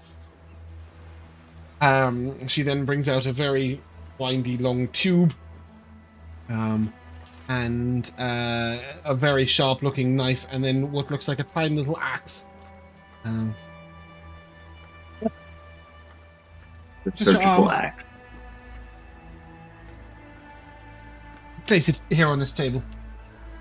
Could do so. And then she turns to the gnome and says, "If you please." And he is going to reach up and say, "You don't want to resist this." And he's going to stretch as far up as he can, under his tiptoes, and try and place 1 finger on your temple. All right. He's trying to remove any sense of pain. Don't worry about that. But fine. Yeah, and he is going to take you to a place of peace in your mind. You are now sat on the shore of a beach, looking out over a blue lake. The sun is shining, and somebody's definitely like chopping into your arm. Yeah, you'll see she sort of puts the axe to the edge of his arm, and then takes the back of the dagger and just slams on the back of it, making this large digging hole. And then she gets these 2 needles and she sort of inserts them all the way along the wound. And then she begins to chant. And as she does, she beckons her bard over, a bardic rogue, who is going to sort of reach in and start manipulating the blades very delicately. While she explains what happens. Then coming out the back of these 2 needles, you see there's a little hole and just eggs. It's just coming out one after another, and she sort of puts the needles down and looks over to you, Toothy. And you? No, I'll just let it do its thing. Thank you. Yeah. Don't be ridiculous, man. An excellent decision. The creatures grow to about this size, and they're going to come out your arm. You'll have no arm left. Perhaps they'll go elsewhere. Maybe they'll come out your groin. Pietro will shove, telekinetically shove Toothy forward. Okay. Give me a wisdom save, as the bard will cast a spell on you. I got a 6. Great, that's very convenient. Immediately, Toothy's entire body will go very slack. And he will sort of walk robotically into the middle of the room and put his arm out. Just hold it out. Even when she chops into it with an axe, he doesn't move, doesn't wave, it doesn't anything. Toothy, you can feel everything, but you have no choice over what your body is doing. And Just tears.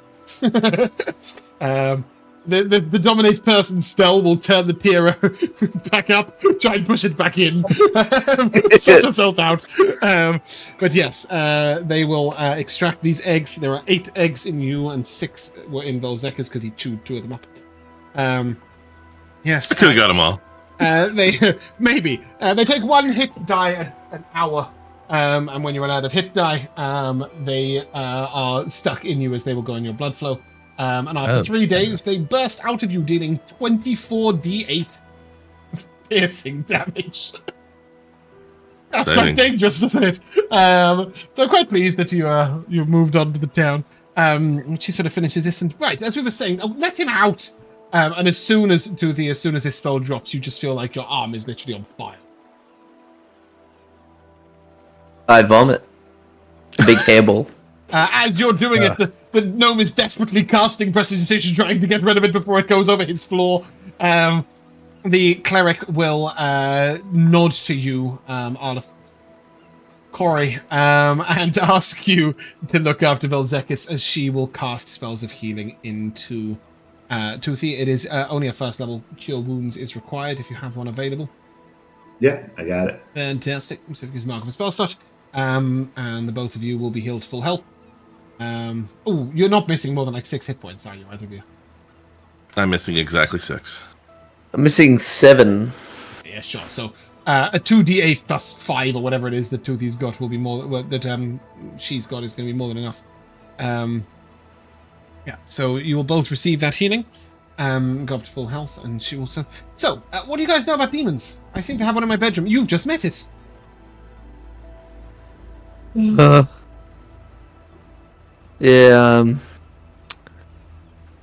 Yeah.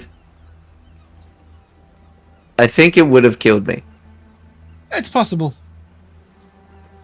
Pietro will. Keeping it in the bedroom. Well, there's a summoning circle on the ground that the books seem to draw. The problem is it seems to go through the walls. So, it's kind of stuck in one corner. And its weapon doesn't seem affected by it, only it. You said the book seemed to draw. Yes, it's his fault. He opened a book. He was in my room at the time. He points towards the bard. He bought it off a passing book salesman who had a wheelbarrow full of strange-looking books. It was black leather. It spoke into his mind, and it had a tongue. I don't really know why he decided to open it and start reading it in my room. I will open up Akka. Mm-hmm. Oh! Yeah. You want me again? What is that? You're not going to invade my mind and conjure a demon, are you? Not yet. We'll get to that in chapter 4. No, of course not. I can't control anything that you do. We are just, we're just going companions. Maybe I will convince you at some point to summon a demon. It's great fun. There's a 4th spell that is well worth learning. Heard you have a book capable of doing this. Well, some books are sentient, but it sounds like it's a demonic book, written by the demons attempting to trick weak minds into doing their bidding, summoning from the planes. And some of these books come with protective circles, and some do not. And if they do? Then a sorcerer or wizard probably got their hands on it and modified it to their own usage. They've probably been questioning this creature for quite a long time. They're usually quite weak demons, imps and the like. What kind of demon have you got? I'm not sure, actually. I haven't seen it yet. Yeah, Toothy, give me a religion check.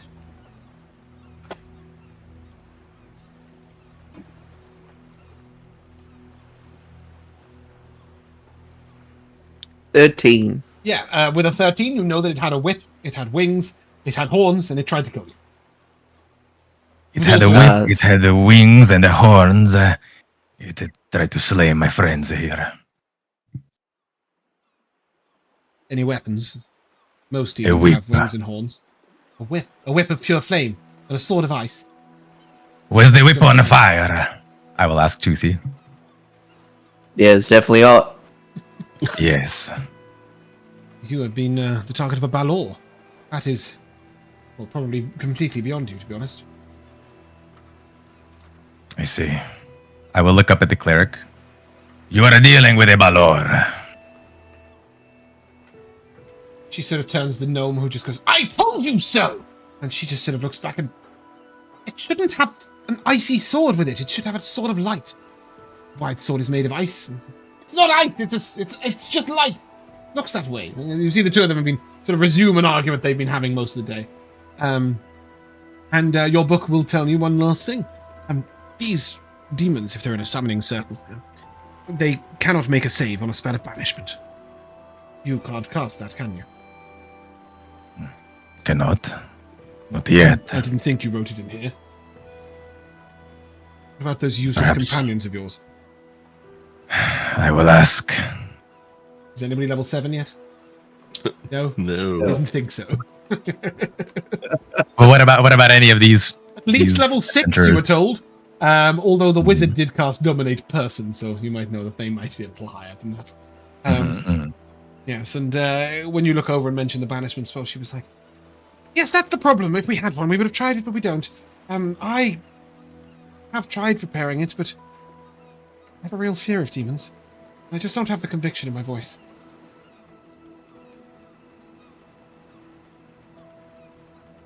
I could try if I knew how, but I fear I'm not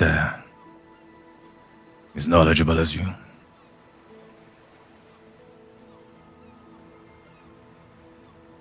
Wizard sort of turns to you. I don't know the spell either. I've never come across a scroll of it, but perhaps we could try and work together and manifest this magic in the same way of... You seem to have a couple of spellcasters with you. Perhaps if we all try and ritual cast this spell, we might be able to support Gorilla in her endeavors. Perhaps bolster her courage. I could give you some bravery if that would help you in your casting. That would definitely help. And the bard sort of turns and I might inspire you with a tale of previously banished demons. And the wizard sort of, I could definitely give you +4 to a check or save. It's sort of not got much going on that helps any allies at all. He just likes blowing stuff up and illusions. How about the assurity that this demon, if standing within the circle, cannot resist the effects of this spell? Where did you learn that? I will snap the book shut. My friend here. The wizard looks at you with sort of coveting eyes. Have many trinkets I could trade. I'm sure you do. Perhaps a discussion for later. And you just hear one of the two Goliaths sort of, "Are we going to get to it?" things. Hopefully not. Boring. They look over at Toothy. "Do you arm wrestle?" Oh. Your arm, that's just That might be a bit... he sort of looks over and... You could do that, please. The other one who... the other Goliath sort of looks over. "That was mighty insensitive of you. He's just had surgery." Do you play foreheads? Yeah. What's that? "Ah, I will show you." And the two Goliaths sort of press their foreheads together in the middle of the room and start trying to push each other backwards. They sort of turn to Toothy and, "Do you want to play?" I guess so. One Goliath turns to the other and quite loudly whispers, "Do you think he's religious?" And then Paladin types. He seems a little less exuberant. As all this is going on, as this mess is going on, Corella will sort of look to you, Corrie, and to you, Pietro, and say, "Your Lizardfolk friend." Vel'zekiss. Yes. He is a conjurer of sorts. When I was healing him, there are wells of power within him. This is true.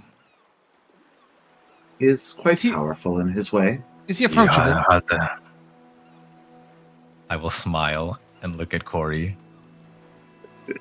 I'll allow his newest friend to answer that question.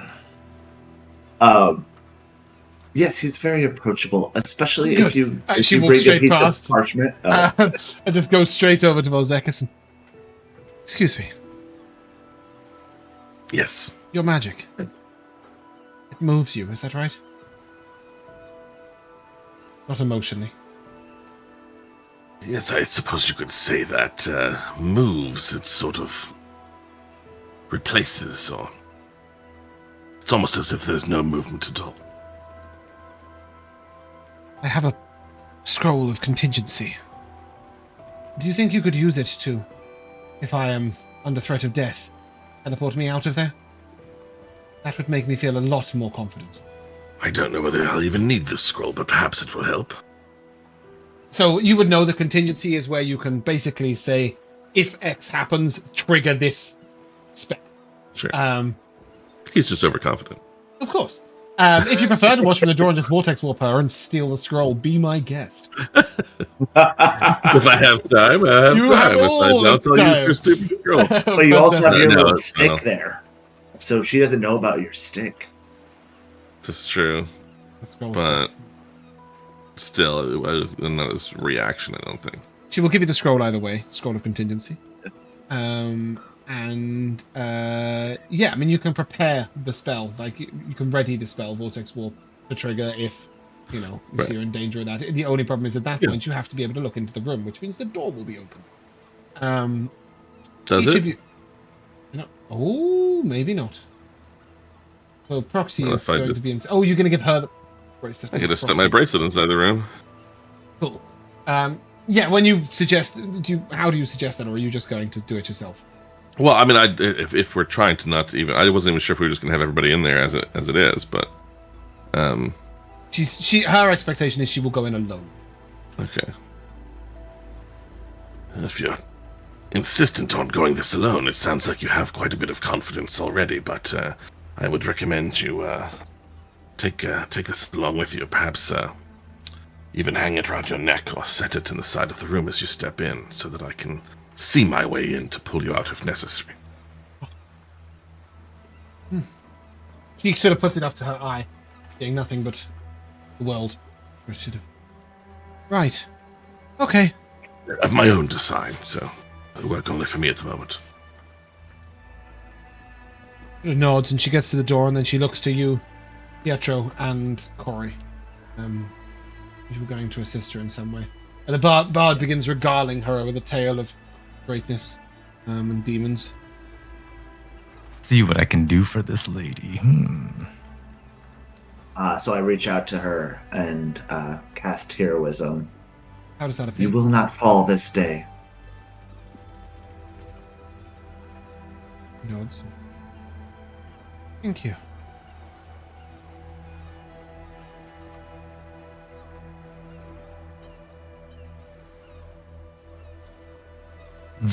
The gnome comes over and sort of launches into a really long spell cast.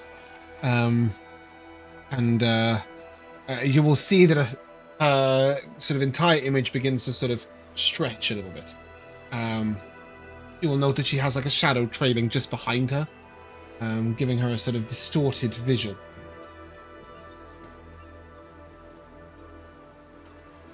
So I am going to expend a charge from the book actually to switch out a spell. Well, you have just taken a long rest, so if you want to prepare, just prepare the spell. Oh. Okay. Up to you, either way. I mean, there's so many charges in the thing. And I regain them at dawn, so... Love that. Go for it. Let's take out that, and then we'll do Absorption Barrier. Throw that away. Absolutely useless. Yeah. We'll take an Absorption Barrier that I will cast as a barrier in front of her. Oh, how quaint. I always prepare second-level spells when I'm looking to deal with the Balor. Are you quite certain you should be by yourself? There's no point putting anybody else under danger. Only one of us is to be sacrificed. It will be myself. None of us are capable of fighting that creature. Not even all together. No, but perhaps splitting its attention, or... Well, I just wonder if perhaps if I were there with you, and instead used this scroll to prepare a different spell, I know, that in the last moments, if it were close, I could still get us both out and do it some damage as I go, so that perhaps we wouldn't have wasted the effort. But I suppose if you're not even trying to harm it. Sort of smiles and... Well, you do raise an interesting thought. A distraction, somebody else in the room with me, could be helpful. But perhaps not one that we mind losing. And she looks over to her bard and says, you have that nitpicker? And he hands him a little garden gnome, about 3/4 of a foot tall. As soon as he unsheathed it from... You see him sort of unwrap it from this sort of, like, soundproofed muffle. And then as soon as it's unwrapped, it just sort of... Oh, there you are, you dirty little bastard! Always in need of my help, fucking useless piece of shit! And then he sort of turns to the rest of you. Oh, look, you've got Muggins and Muggins as friends! Well, friends or something, comrades, they're probably just here to steal your stuff! Ah, you're all in need of my help, I see. Not one of you capable of getting through a door. Blasted imbeciles, you don't have an ounce of competence between you. This gnome sort of carries on as he hands it to her, and she dangles it by the legs. The nitpicker can unlock any door, but in exchange it will verbally abuse your party for the entire time that it is within the vicinity. She sort of dangles its legs and looks at you, and this'll distract anything. Come on, you're coming to unlock a demon, and you say... And as it goes in... the may leave of its own accord. Your absorption barrier is going to sort of cut the area between her and it, I take it, as the door opens? Yeah. Okay. The door opens, absorption barrier, she goes in, heroism in hand, throws the nitpicker into the summoning circle as it starts abusing the demon, and at first he completely ignores it. And there's like, no wings, you vile little blasted thing! God, even your mother would love you! And then you just hear the demon, what did you say about my mother? As it looks down, and she is going to begin to cast banishment. And this is 2d20 plus 11. That'll do it. It's not a 43, it's a 28. Yes, so she needs a 20, she got a 28. So her performance is good enough, and as she banishes this creature, you see sort of it disappear. The circle sort of unwrites itself around in circles. Only Vel'zekiss is seeing this. And then all combines down, and then all you see is this sort of... All the runes go into one little red tongue, which just slithers across the room and into the front of a book, and then its mouth shuts, and a silver clasp comes across it, and a golden clasp over that, and then a single eye over that seems to look around the room with dark green pupils. And then the whole black leather book just sort of down the middle. She picks up the book distastefully, comes out from the room, and you just hear, "Don't be behind, you fucking idiot!" And she looks over, and this nitpicker is still alive in the corner of the room. She looks highly disgruntled, but we'll pick it up. And when she comes out, she will offer Vel'zekiss, you, the nitpicker. Do you want this as a reward? I thought curing me of the infection was quite enough. I mean, you can just keep that. I have no difficulty picking locks on my own, to be perfectly honest with you. It seems like something you should keep. And the only thing worth keeping over here. She just sort of looks up and... I also insult people quite well on my own. Is that so? You see the bard sort of wrapping it up in countless layers of cloth. He looks at you and, shall we get a drink from next door? In celebration. The quiet place. Do we have to be quiet? Yes. The drinks are Can we bring it? amazing. Oh, can we get a drink and then bring it over here? Can either of you cast They do have Dome a of balcony. Silence? I can. The gnome says I can. A nice big silence so that nobody else can hear us. Yes, let's have a rowdy party in the quiet tavern. I love the sound of that. And the party, I'm in. One Goliath says.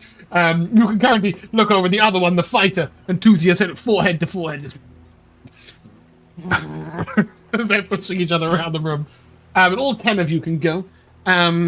She will tell you that their party name is the Beautiful Butterflies, which she seems slightly annoyed about, and the two Goliaths sort of, we came up with it, so people will think we're appealing. I like that name.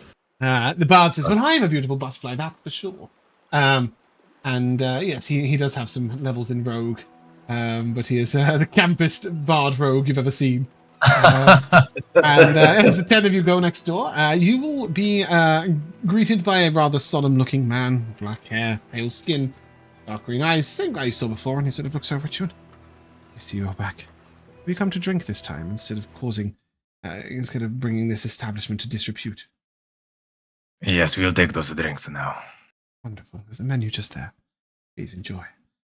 I've had this book on my side for so long, and I thought it was time that I shared it with everybody else. Where are we? Decent, quiet cocktail menu. And as you all pour over the cocktail menu, One Flew Over the Cosmos Nest, Jen Eyre, Tequila Mockingbird, The Adventures of Sherbet Holmes, The Merchant of the Orient Espresso, and all sorts else besides. We will take a short break. Be right back. Hello, and welcome back to the second half of Elsewhither. Chained. These guys have gone to the library for a party. Off you go. La-di-da-di-da. This place is cool.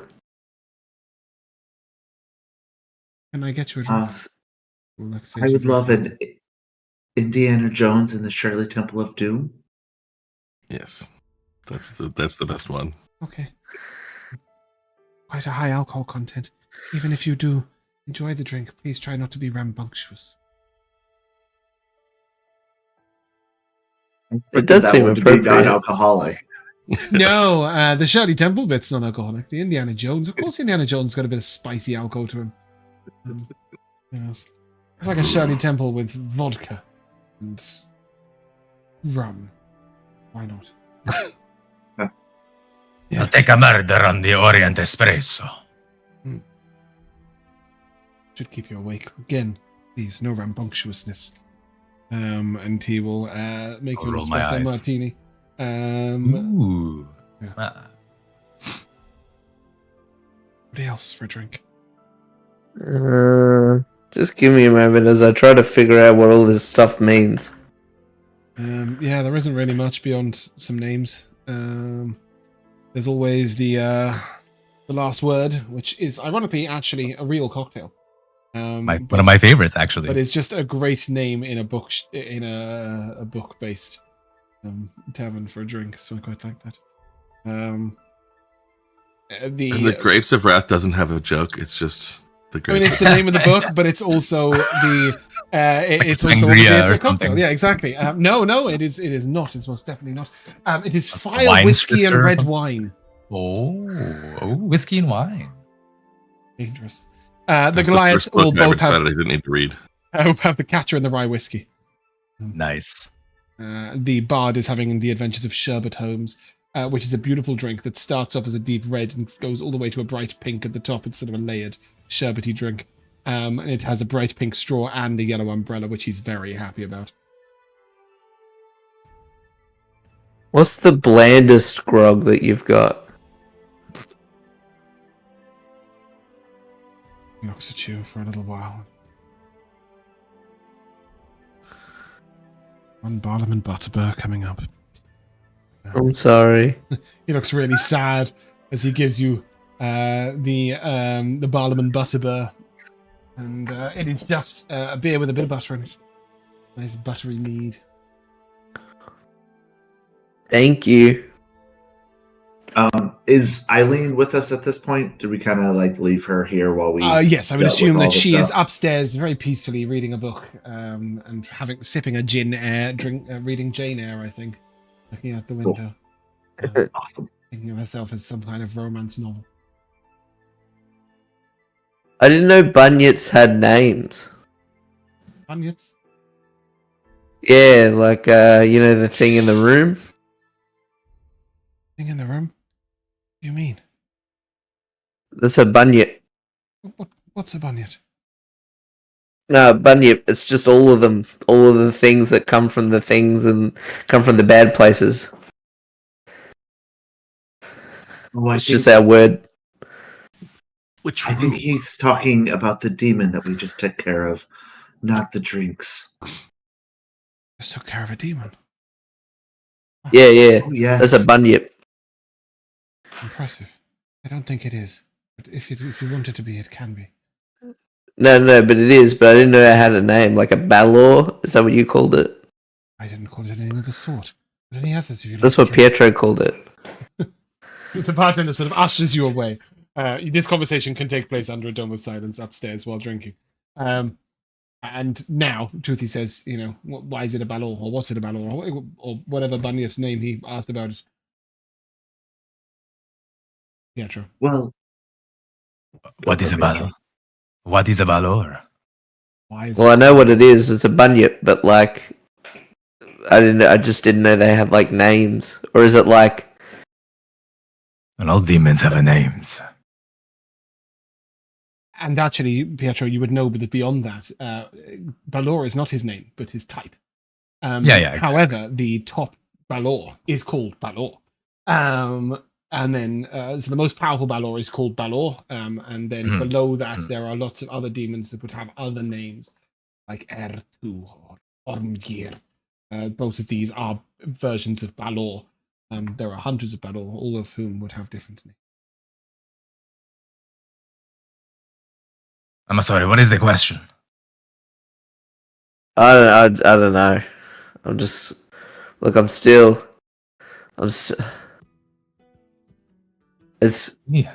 my mind's still kind of back on the farmer. I'm still freaking out from that situation. So all of this has happened. It's been quite a lot for me. I'm just. Farmer? What happened to a farmer? I didn't see a farmer in there. Oh, sorry. He means what happened to us yesterday. We had to deal with a bit of a revenant out at a farm before we came into town. A revenant? Do you know what a revenant is? I'm not stupid. No. No. It was a spirit of revenge that we had to. Oh, I've got one of them. I got bitten once by a kobold. If I ever find him, he's dead. And the other sort of Brando says from Zord, they're telling a story. Revenant, ghost, spirit of revenge. Come on, tell us your tales of grandeur and adventure. Well, it was a very sad tale, as this farmer was beset upon by a revenant, and though we were able to destroy the revenant, I fear no, the farmer did not last the night. Wait, what does that mean? Oh, nothing, Toothy. The land is cleansed and everything is made right at that farm. What do you mean? I'll put a hand on Toothy's shoulder and sort of beckon him to sit. Take a load off, friend. It's a good question, though. What happened to the farmer? He certainly deserved something, but we left him in peace, did we not? Eileen told me that she did not think that he looked well when she left in the morning, and that his sleep was so troubled, and when she was leaving the house after we had performed the ritual, in fact, he had passed in his sleep. He died. Eileen is sitting, sort of looking out the window, sort of just about 20 feet away, 30 feet away from you, but outside the Dome of Silence. Perhaps one of your requests for blessing from your gods was effective then. They brought the justice you sought. Perhaps Cepheus did have a hand in this. You pray for someone to die? Yeah, I do that all the time. I did not pray for him to die. I prayed that he may find justice. And though death is not the justice that I would seek for him, perhaps it is one that was given. What does that mean? The barber turns around and, fuck me, you're cryptic. Are you trying to say that someone assassinated him? I reckon it was one of your party. What about you? And he looks over to Boxxo. Boxxo just sort of shakes his head. What about you, Toothy? You're playing blind. Did you assassinate the farmer? Me? Anything about assassination? No, you're right. You couldn't lie to anyone. What about you? Looks to Pietro. Did you kill him in his sleep? No. You sneaky little snake. Looks to Vel'zekiss.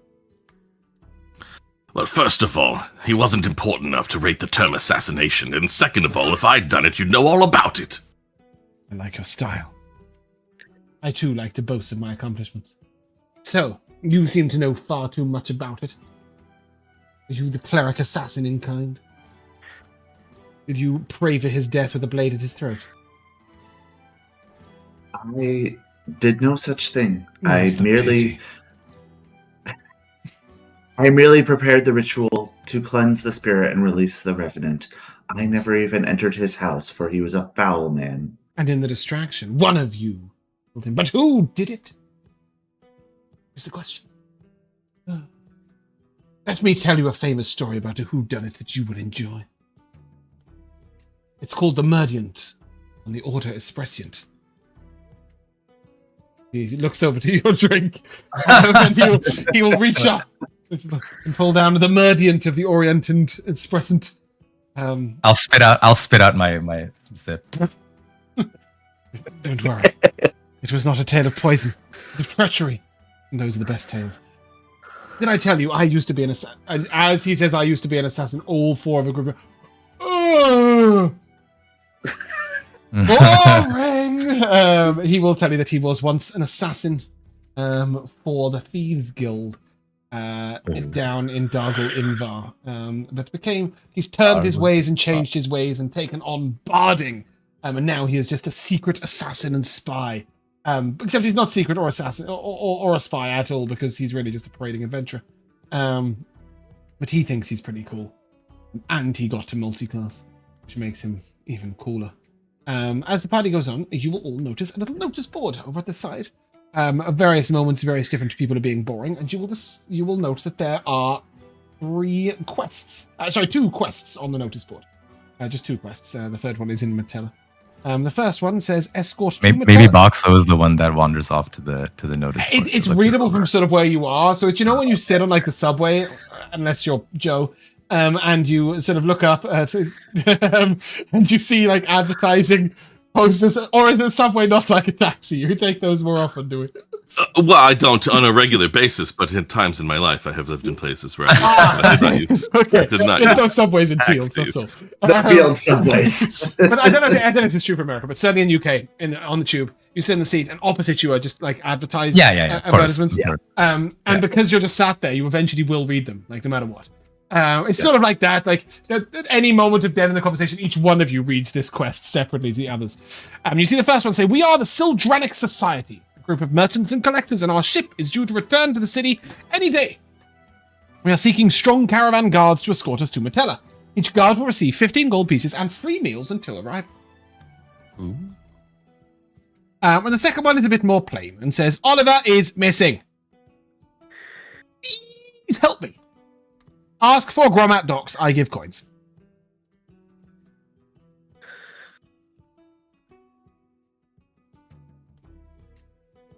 Vel'zekiss is also missing. Somebody write a note! Yes. We have coins to give? You do have coins? This first listing may prove beneficial to us. We are headed to Metella. We could use a few days to... Weird stuff going on in Metella. Well, kind of, a little bit. You've come from there? Yeah. Zord will tell you, and Randos turns around. There was nothing particularly weird going on whatsoever. Zord was very confused, though. They're having a carnival. I see. They're hiding.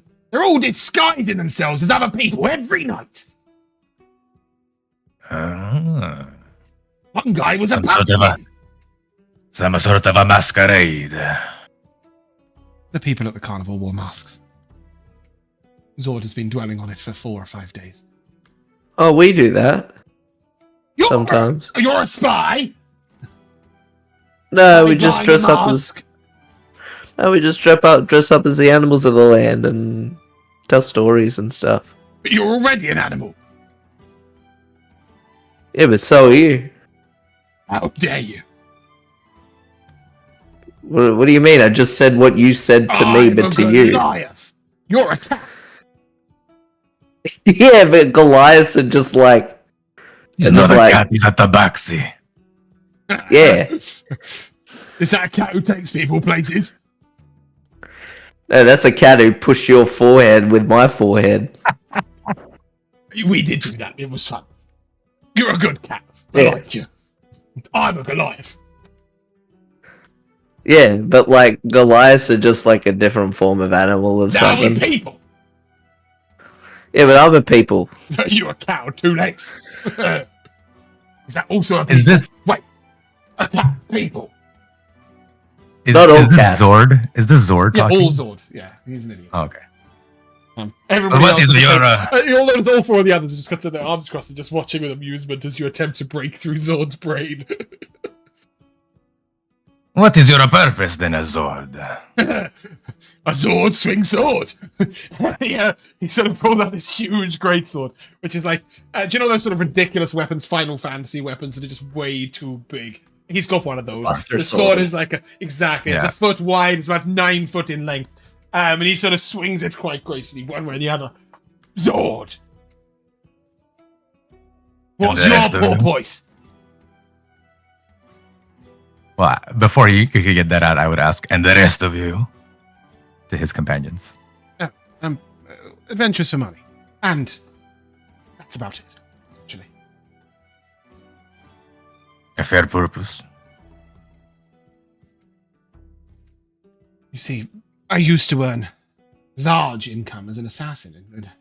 And the rest of the party, and then he said, we're trying to get back to being rich, and famous would be quite nice too.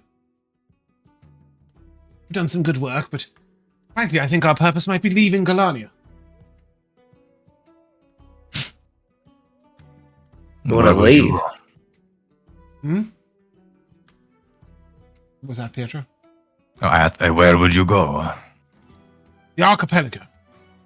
I believe that adventuring groups could truly make their fame there. Gallania has just got too small for the likes of us. Small fry, eh? Brando sort of leans over to you and he's wanted. Pretty much everywhere.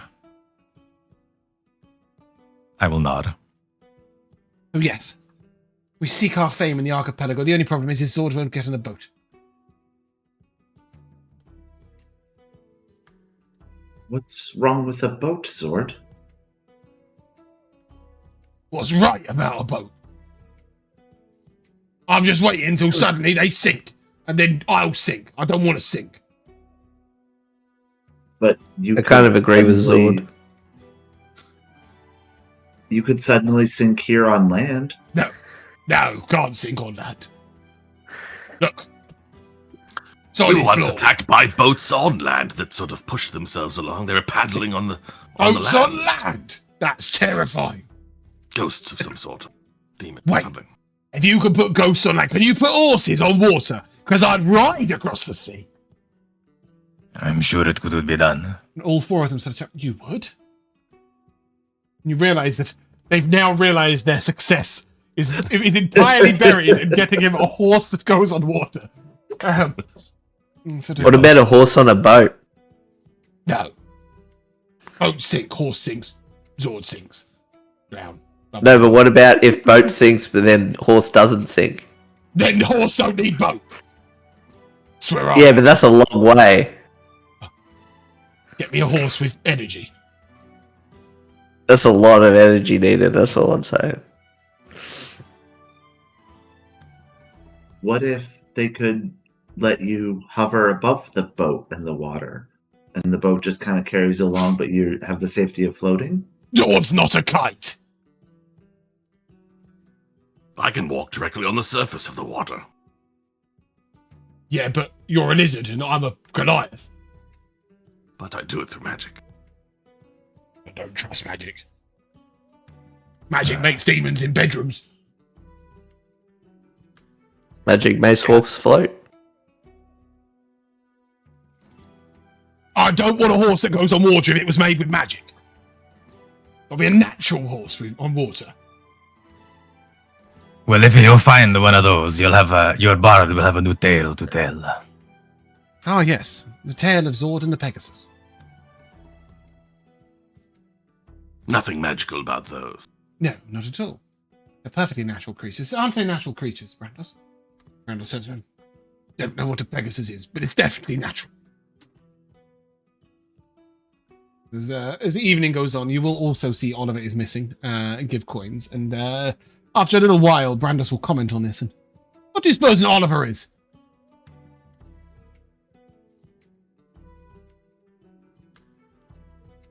I would guess it is someone that is missing. That it looks like they may have a friend who misses them dearly and is looking for their return. My heart goes out to Oliver for fear. It seems like this is a very informal request, and so maybe authorities have not taken notice of the missing Oliver. Can I take a perception check from Vel'zekiss, please? No, maybe not Vel'zekiss. Maybe Corrie. I think we'll take a perception check from Corrie.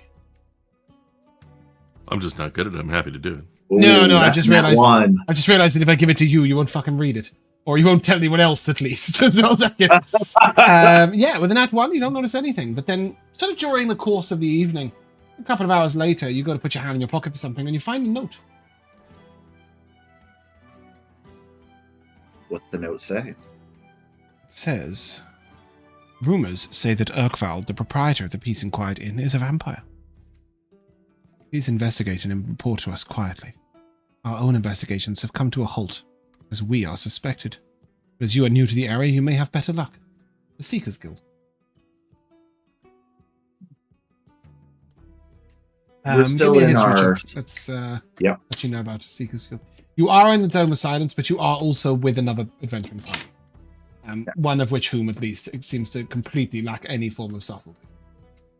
True. 12. You've heard of the Seekers Guild. You know that they originated in Gallania, and that they pretty much do what they say on the tin. They seek answers or solutions. They are often in pursuit of people masquerading as other people, or they're sort of glorified bounty hunters, I guess, in a way. People who've gone missing, people who have, if a vampire was pretending to be a normal person, but actually secretly living in a tavern, and that might be them involved. It's when sort of authorities have failed to find one or some answer, the Seekers Guild might take it on as a quest and employ others to do so. They mostly make their money through locating people for dukes and kings who have escaped justice. Cool. You may get to know these quite well on a Wednesday, Rico, at some point. Rico is playing a criminal on Wednesday. Yep. Yeah, so you find this note. But yeah, as we're in mixed company, I'm probably not going to say anything quite yet. Mm-hmm. Yeah. As the evening goes on, though, the group will look to you and we take rest. We're leaving very early tomorrow morning. And we'd heard of some goblins attacking Maztu. We were hoping to maybe cleanse the town of the goblins. Seek some heroic rewards. I hear there's a good cobbler there who might reward us with some excellent shoes. This is true. You have met him. I will look down to my shoes. The bard looks dead jealous. I'm really hoping for a pair of ever-ready espadrilles. They're all the rage, you know. They're very nice. Corey looks at his feet as he's wearing them.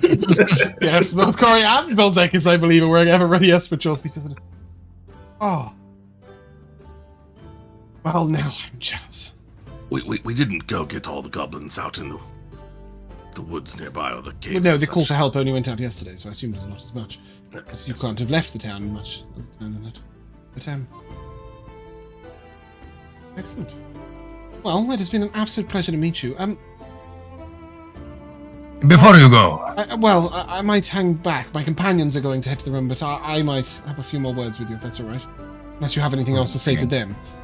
This is the bard.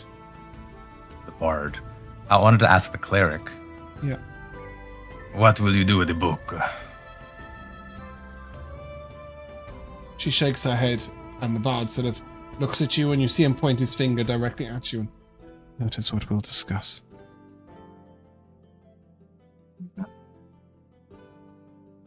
Fine. You see the cleric sort of leave her bag on the table, and the four of them are going to go. And, Yeah, I would just, as she walks away, just sort of say, I think most people would suggest that I don't offer my thanks easily, but I appreciate your cleansing me of that horrible infestation. You're most welcome. It's good to keep my skills practiced, and you were very brave and helpful with the demon. It is rare that we meet an adventuring party on the road that either Killian doesn't insult or Zord doesn't fight. So, it has been a pleasant encounter in all manners. I bid you good night. Best of luck. Thank you. No problem. As they head out, the bard sort of looks at you and so. We seem to have a demon book. I've read it. It summoned a demon. Not great. Not great on my part, but you guys seem to be able to handle yourselves. Perhaps you want a demon book.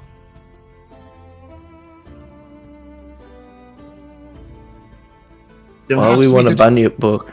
Perhaps we could trade books. And he looks to Pietro. With another demon book. I thought he might be quite reluctant to that. Look, truth be told, you don't seem to be carrying as many idiots around as we are. Fair enough. It is only a matter of time before Zord tries to learn to read, and demons are back. Also, authorities are quite suspicious of me, and if I'm found holding a book of demons that summons a demon, it's not going to go down very well. Do you want it? We may take it off of you for a price. Huh?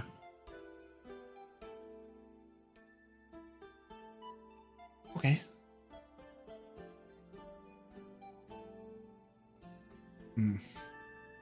He sort of reaches down to his pouch, and then just sort of sticks his head in it and looks around. There's not a huge amount of coin I'm willing to part with, but perhaps something else, I don't know. What do you have to offer? A few trinkets and odd pieces. Let's have a look. Roll me a D100, each one of you, please. And I will offer you 5 things. You'll only be able to choose one. Just Yeah. 4 things, because there's only 4 of you today.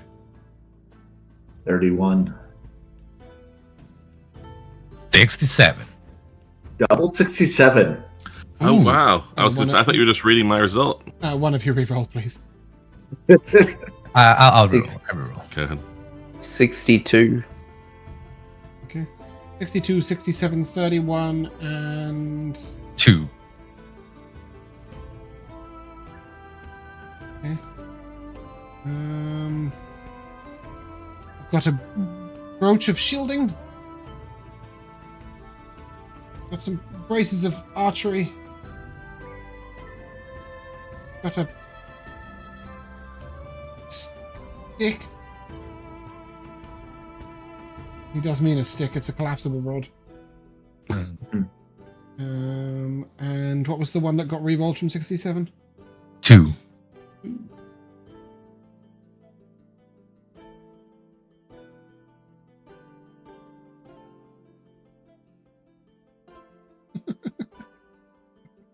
I don't think we need that in our campaign. I will leave that to the side. Do you want me to re-roll? Man, I gotta ping this, and this is what I'm not giving you. I just looked at it, and I just thought, fuck that. That is so much maintenance. Oh dear. What? Absurd. That is a bit absurd. What I'm just gonna go on to the next table and do the Sure. thing there instead. Waiting for it to load.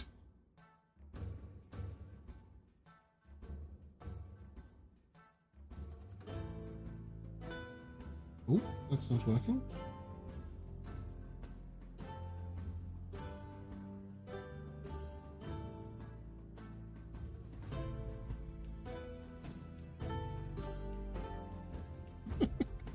Are the twos just all ridiculous? And I've got a ladder. just that. Oh.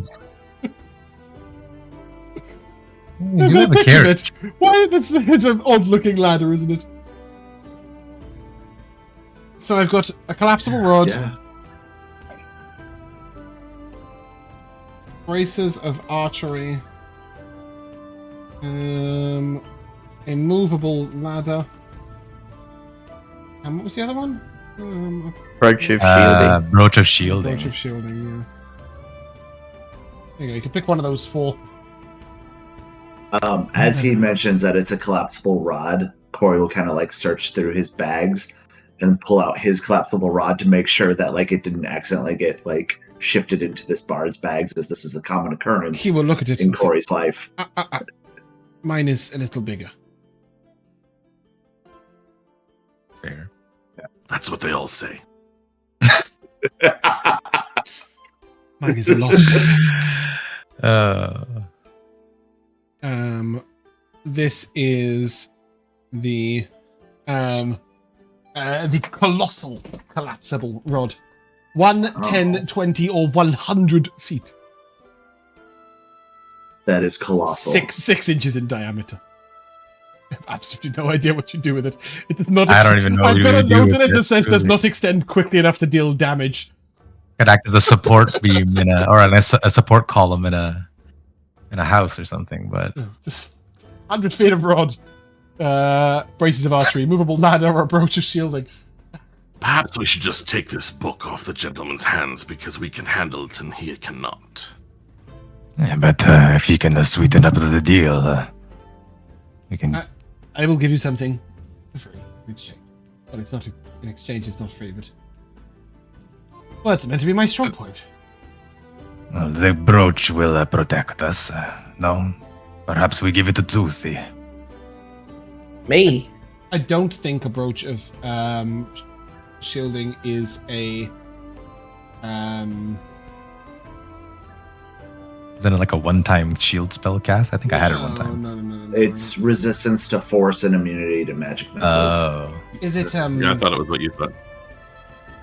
not attachable? What's the right word for it? Attunement. Yeah, that's the word. Um, Because notably the other three are not.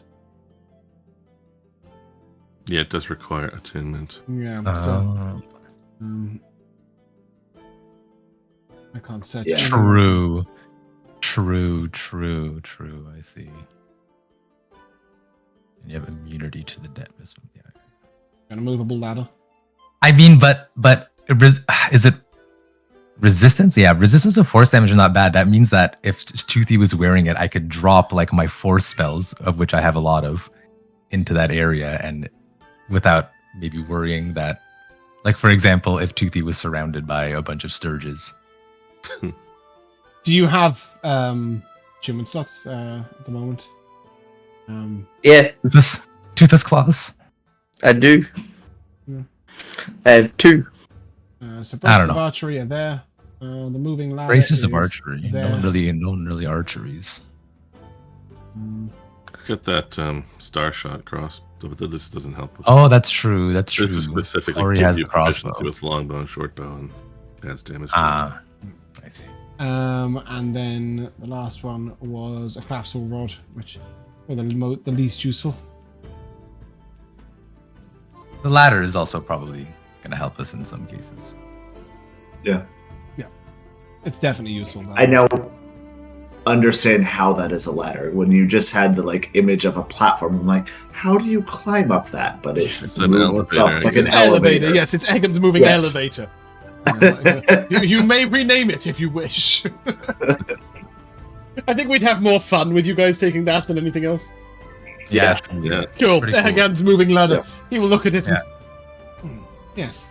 I've not found a use for it in 10 levels, so you can have it. We got it at level 1. And he'll hand you that. And the Book of Balor.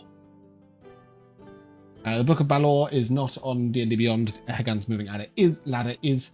Yeah, the Book of Balor is simply a book that, when opened and read aloud, will summon a Balor in a summoning circle about 30 feet away from you. Unless you're in a really small room. Nice. Wait I till will we take get it. good I will enough. take it off his hands and I will put it in my I backpack have no idea what you're going to do with this. with the manual of Flesh Golem. But you would know, Pietro, that often much information can be found within the Abyss, where demons come from, and in exchange for certain things, a demon may be willing to find answers to certain questions for you. I don't know what you're going to offer a demon, but, you know. Yeah, as long as he's stuck in the circle, we might be able to do other things to him and with him while he's there. Yes, I'm sure he'll be amenable to that. Cool. And then the bard will wish you good night, and leave you as a little group. Aiden will come over and can I join you? Of course, Eileen. I found the How was glass your a little book? intimidating. It was okay, a little slow for my liking. But...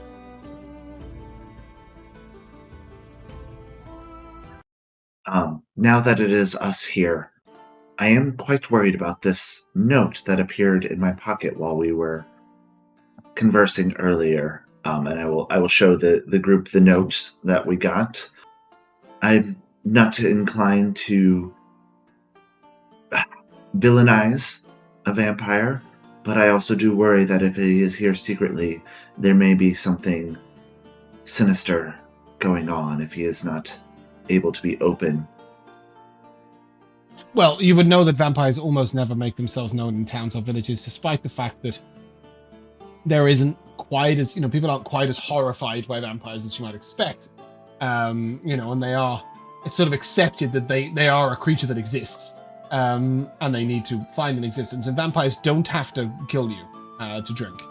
I'm sure those of you who've played Baldur's Gate know that, they can be okay, but they can also not be. Some vampires are pure evil and kill people. Some vampires are good and try not to do anything at all. And there's plenty of in between, but none of them are just randomly accepted citizens of a village or town. Like, they all have secrets in a way. Yeah. But it appears that we at least have 3 paths before us.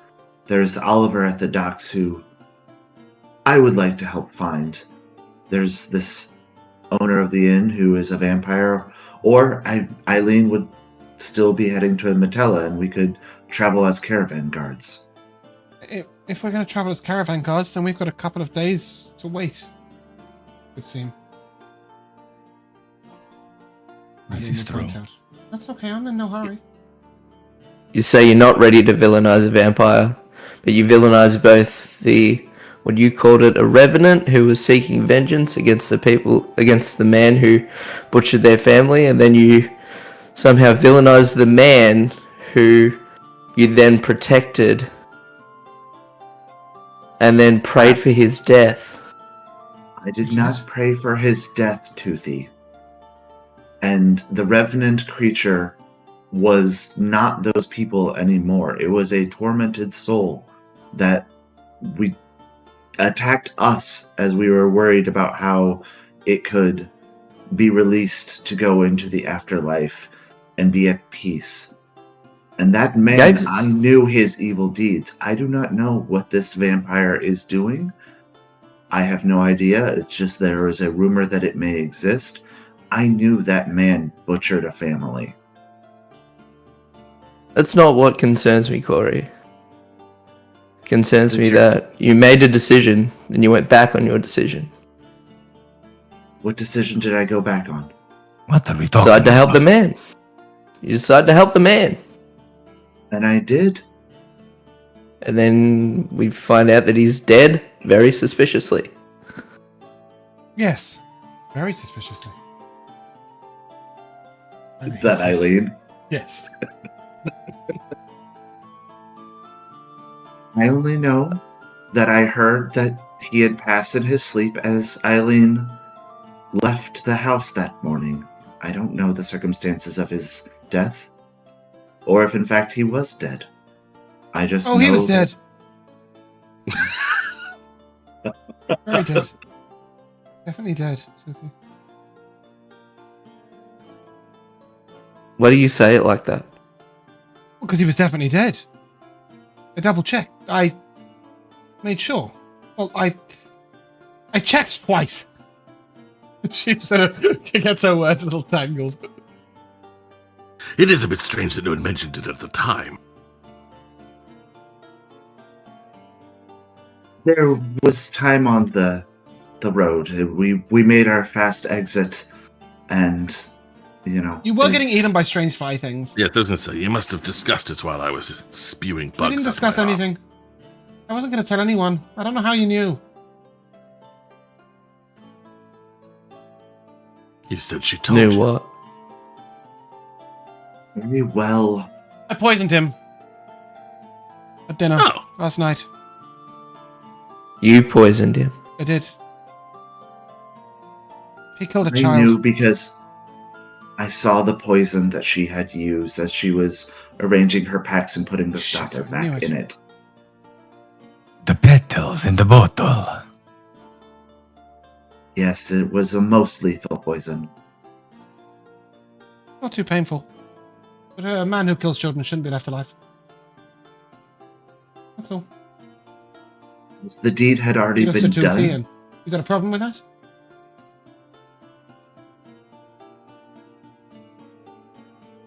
Do you think the Revenant should have got its justice? Didn't Corrie say it might go on and go crazy? Could have killed it after. Yeah, that would have been quite convenient. But this way works the same, right? You did that little thing where the stars came out and they all went back to their homes or whatever it is you did. They went back to their heaven. And he's dead and hopefully rotting in hell somewhere. I don't see a problem. Tutti, you think we should have let the Revenant live on? It would have happened in my culture. But you would have just let the Revenant make the kill Make the kill, yet. and then put it down. It went Yep. crazy. It deserves its revenge.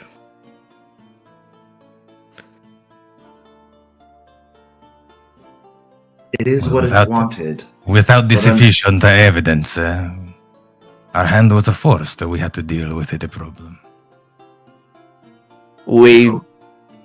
Sufficient evidence. Well, we believe him that he killed kids just based on words. Tuthi, I will remind you that you are the one that struck the blow to the Revenant. You were a part of this with us. You could have stayed your hand during the fight. It almost killed me. Exactly, that's why I did it. I had to. And I'm not going to let my friends die just because of my morals. Eileen believed that she had to poison this man. I understand, that's why I'm asking her That's a if she would have let the Revenant take its course. I don't know. Scary undead things should be stabbed. I understand. We should have put it down after the fact. Oh, what if it killed it and got stronger or something? I don't know. Scary undead thing came, you guys stabbed it. I think you did the right thing. If it was up to me, I would have run away, but that's because I don't stab anything. That's very good, Eileen. I think my choice would have been we should have just kept going in the cart. Let the man deal with his own fucking problems. But hey, I'm not the adventuring guys here, and I'm not building a reputation. I just want to get to Metella without dying. I don't care about no reputation. Can't argue with that. Well, if you're an adventuring group, you need reputation to get coin. Otherwise, people won't hire you. I don't care about coin. You're gonna go very high. I care about coin. I can get food. You just go and get it. That's my problem. So many people don't know how to just go and get food from the land. We're not out west anymore, man. It was a Look at where you are. I was trying to make the same point, but she sort of looks around. There's not exactly food in cities and towns, though. Like, not for enough people. I heard there's like... Where do the antelope graze? By the fountain in the park. I heard there's millions of people in Mazrea. There's too many. Well, there's too many all in one place. Speaking of lots of people, are you going to help Oliver? Someone should. That looks like a kid's writing. Of course we're going to help Oliver. If only I wanted a farm.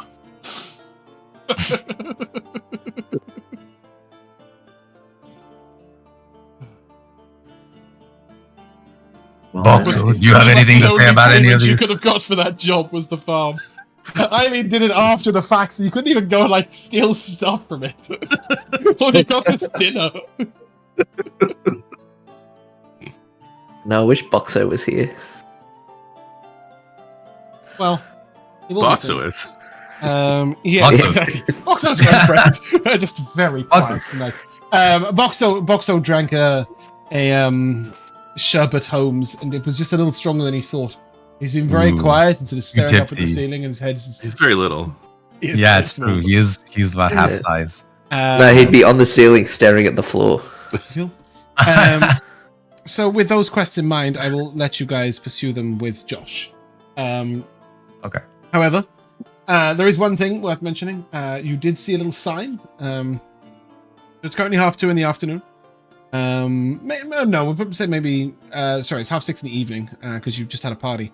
But you did see that there was evening chariot racing down at the beach. It's probably a little more childish and youth-oriented if it's in a town down at the beach. But there is chariot racing down at the beach should you wish to witness it. But whatever you do, it'll have to be next session, because that is where we are going to come to a stop. We will come to the timeless tradition of MVPs, and I will go first. I really liked Pietro saying to Corrie, I'm going to sit with you for this meal, but I'd like to sleep in a bed, even if he did kill people. And I also liked Vel'zekiss trying to describe the mosquito thing, saying there is something that is not me within me, which was a really cool line. Jack. I want to give it to Mark. I want to give it to Corey about putting up with me sort of grilling him about, like sort of alluding to this assassination of this guy and being like, yeah, look, Toothy's not cool with it, but I hope you're okay with me sort of like having a different, what I mean, difference in opinion and stuff. Conflict of interest is what makes D&D interesting. Yeah, of course. It was really difficult to not just be like, okay, yeah, I'm just not trying to tell you this. I was like, no, and Corey decided that he's going to keep her secret, but like it's going to come out because he's not a good liar. That was cool. There is that. Yeah, Mark. I just loved Vel'zekiss like taking a bite out of the things to try and like clear the infestation. I'm just like, I'm gonna eat this out of me to try and clear it away. Very lizard. Joe. Well, and he had, he was, I don't remember how much anybody knows of his younger life, but I mean, he was very much surviving on his own in the wilderness, a lot of it. So yeah, eating random bugs and anything that's attacking him. But no, it's obviously the sort of general theme of the thing, but I just had noted down the idea of Poisoner Eileen. I like the idea that she's sort of like gone from, and it's almost like a little bit my fault or something. I'm not, it's maybe where she was going anyway, but like of encouraging her to take more action. Like, you just put up with this. Your dad doing this to you for all this time. Just fucking leave. And now that she's finally decided to leave, she's like, oh, and also I'm just going to kill people who deserve Well, I don't know if you remember, I but love she it. did mention she had tried to poison her father Sure. and failed. And she had a fucked up upbringing, right? Yeah, Like, Yeah, right. But she didn't leave it because she didn't feel like she had the money or the wherewithal to survive on her own. Whereas now, Yeah. a bit of inheritance stuff. But good. I'm glad we like the direction Eileen's taking. maybe Eileen is going to become an assassin in the city.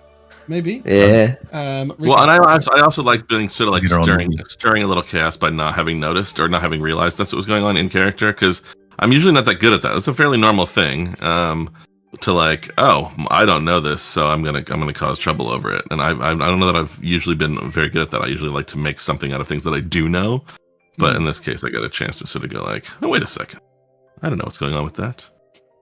Yeah. Rico, your MVP. Well, I was actually going to say, like, everyone playing along and sort of just like acting surprised at that, having the methodology. It was just I thought everyone, it was well played on everyone's part. But my favorite moment was when Vel'zekiss said to the cleric, well, if you're any more blessed with Andromeda than my friend here, I need your help. Yeah. That was a good one. Speaking of Andromeda, Mark, right at the beginning, I gave you an advantage card for a really, really fantastic ceremony. Yes, that was amazing. A really cool moment of D&D. It happened so early on in the session that sometimes people, we let it go, but it really was really cool. It seemed like a cutscene, you know what I mean? It did feel like a cutscene, exactly. I was sort of lost in it. I was just like, oh yeah. And I was wondering if you'd do anything with the Revenant when it came up, and I was really glad that it actually gave me the opportunity to then separate out the bodies and send them off as part of that. Like, it was a really nice thing to follow on from. You gave it so much attention and detail, which I really enjoyed. And just on a side note, I really enjoyed how Joe rolled an Nat 1, and that kind of dealt with half the session. The one on the D100 just says truly deadly encounters. And those sturges, if you didn't find somebody to get those eggs out, they are truly a deadly encounter. 24d6 is not, or 24d8, I think actually, is not a number that you guys are likely to survive. So yeah, it was really cool just to have that random thing. Some of them are actually genuinely really dangerous things to fight. You get backed into a corner by a green dragon at level 5. Right. So those ones on the D100 are really quite scary. But I had that one already set up, and I was like, good, that's fantastic. So I really enjoyed how we just ended up going in that direction, and bought enough time that Josh can get involved in the questing. In Metella. Who knows how long you'll have to stay for that boat to come in if you are going to wait for it. But in the meantime, that is where we're going to end. If you guys would like to say goodbye. Bye-bye. It just goes for me to tell you that we are going to be away for a couple of weeks, and we shall see you at some point in the future. Au revoir.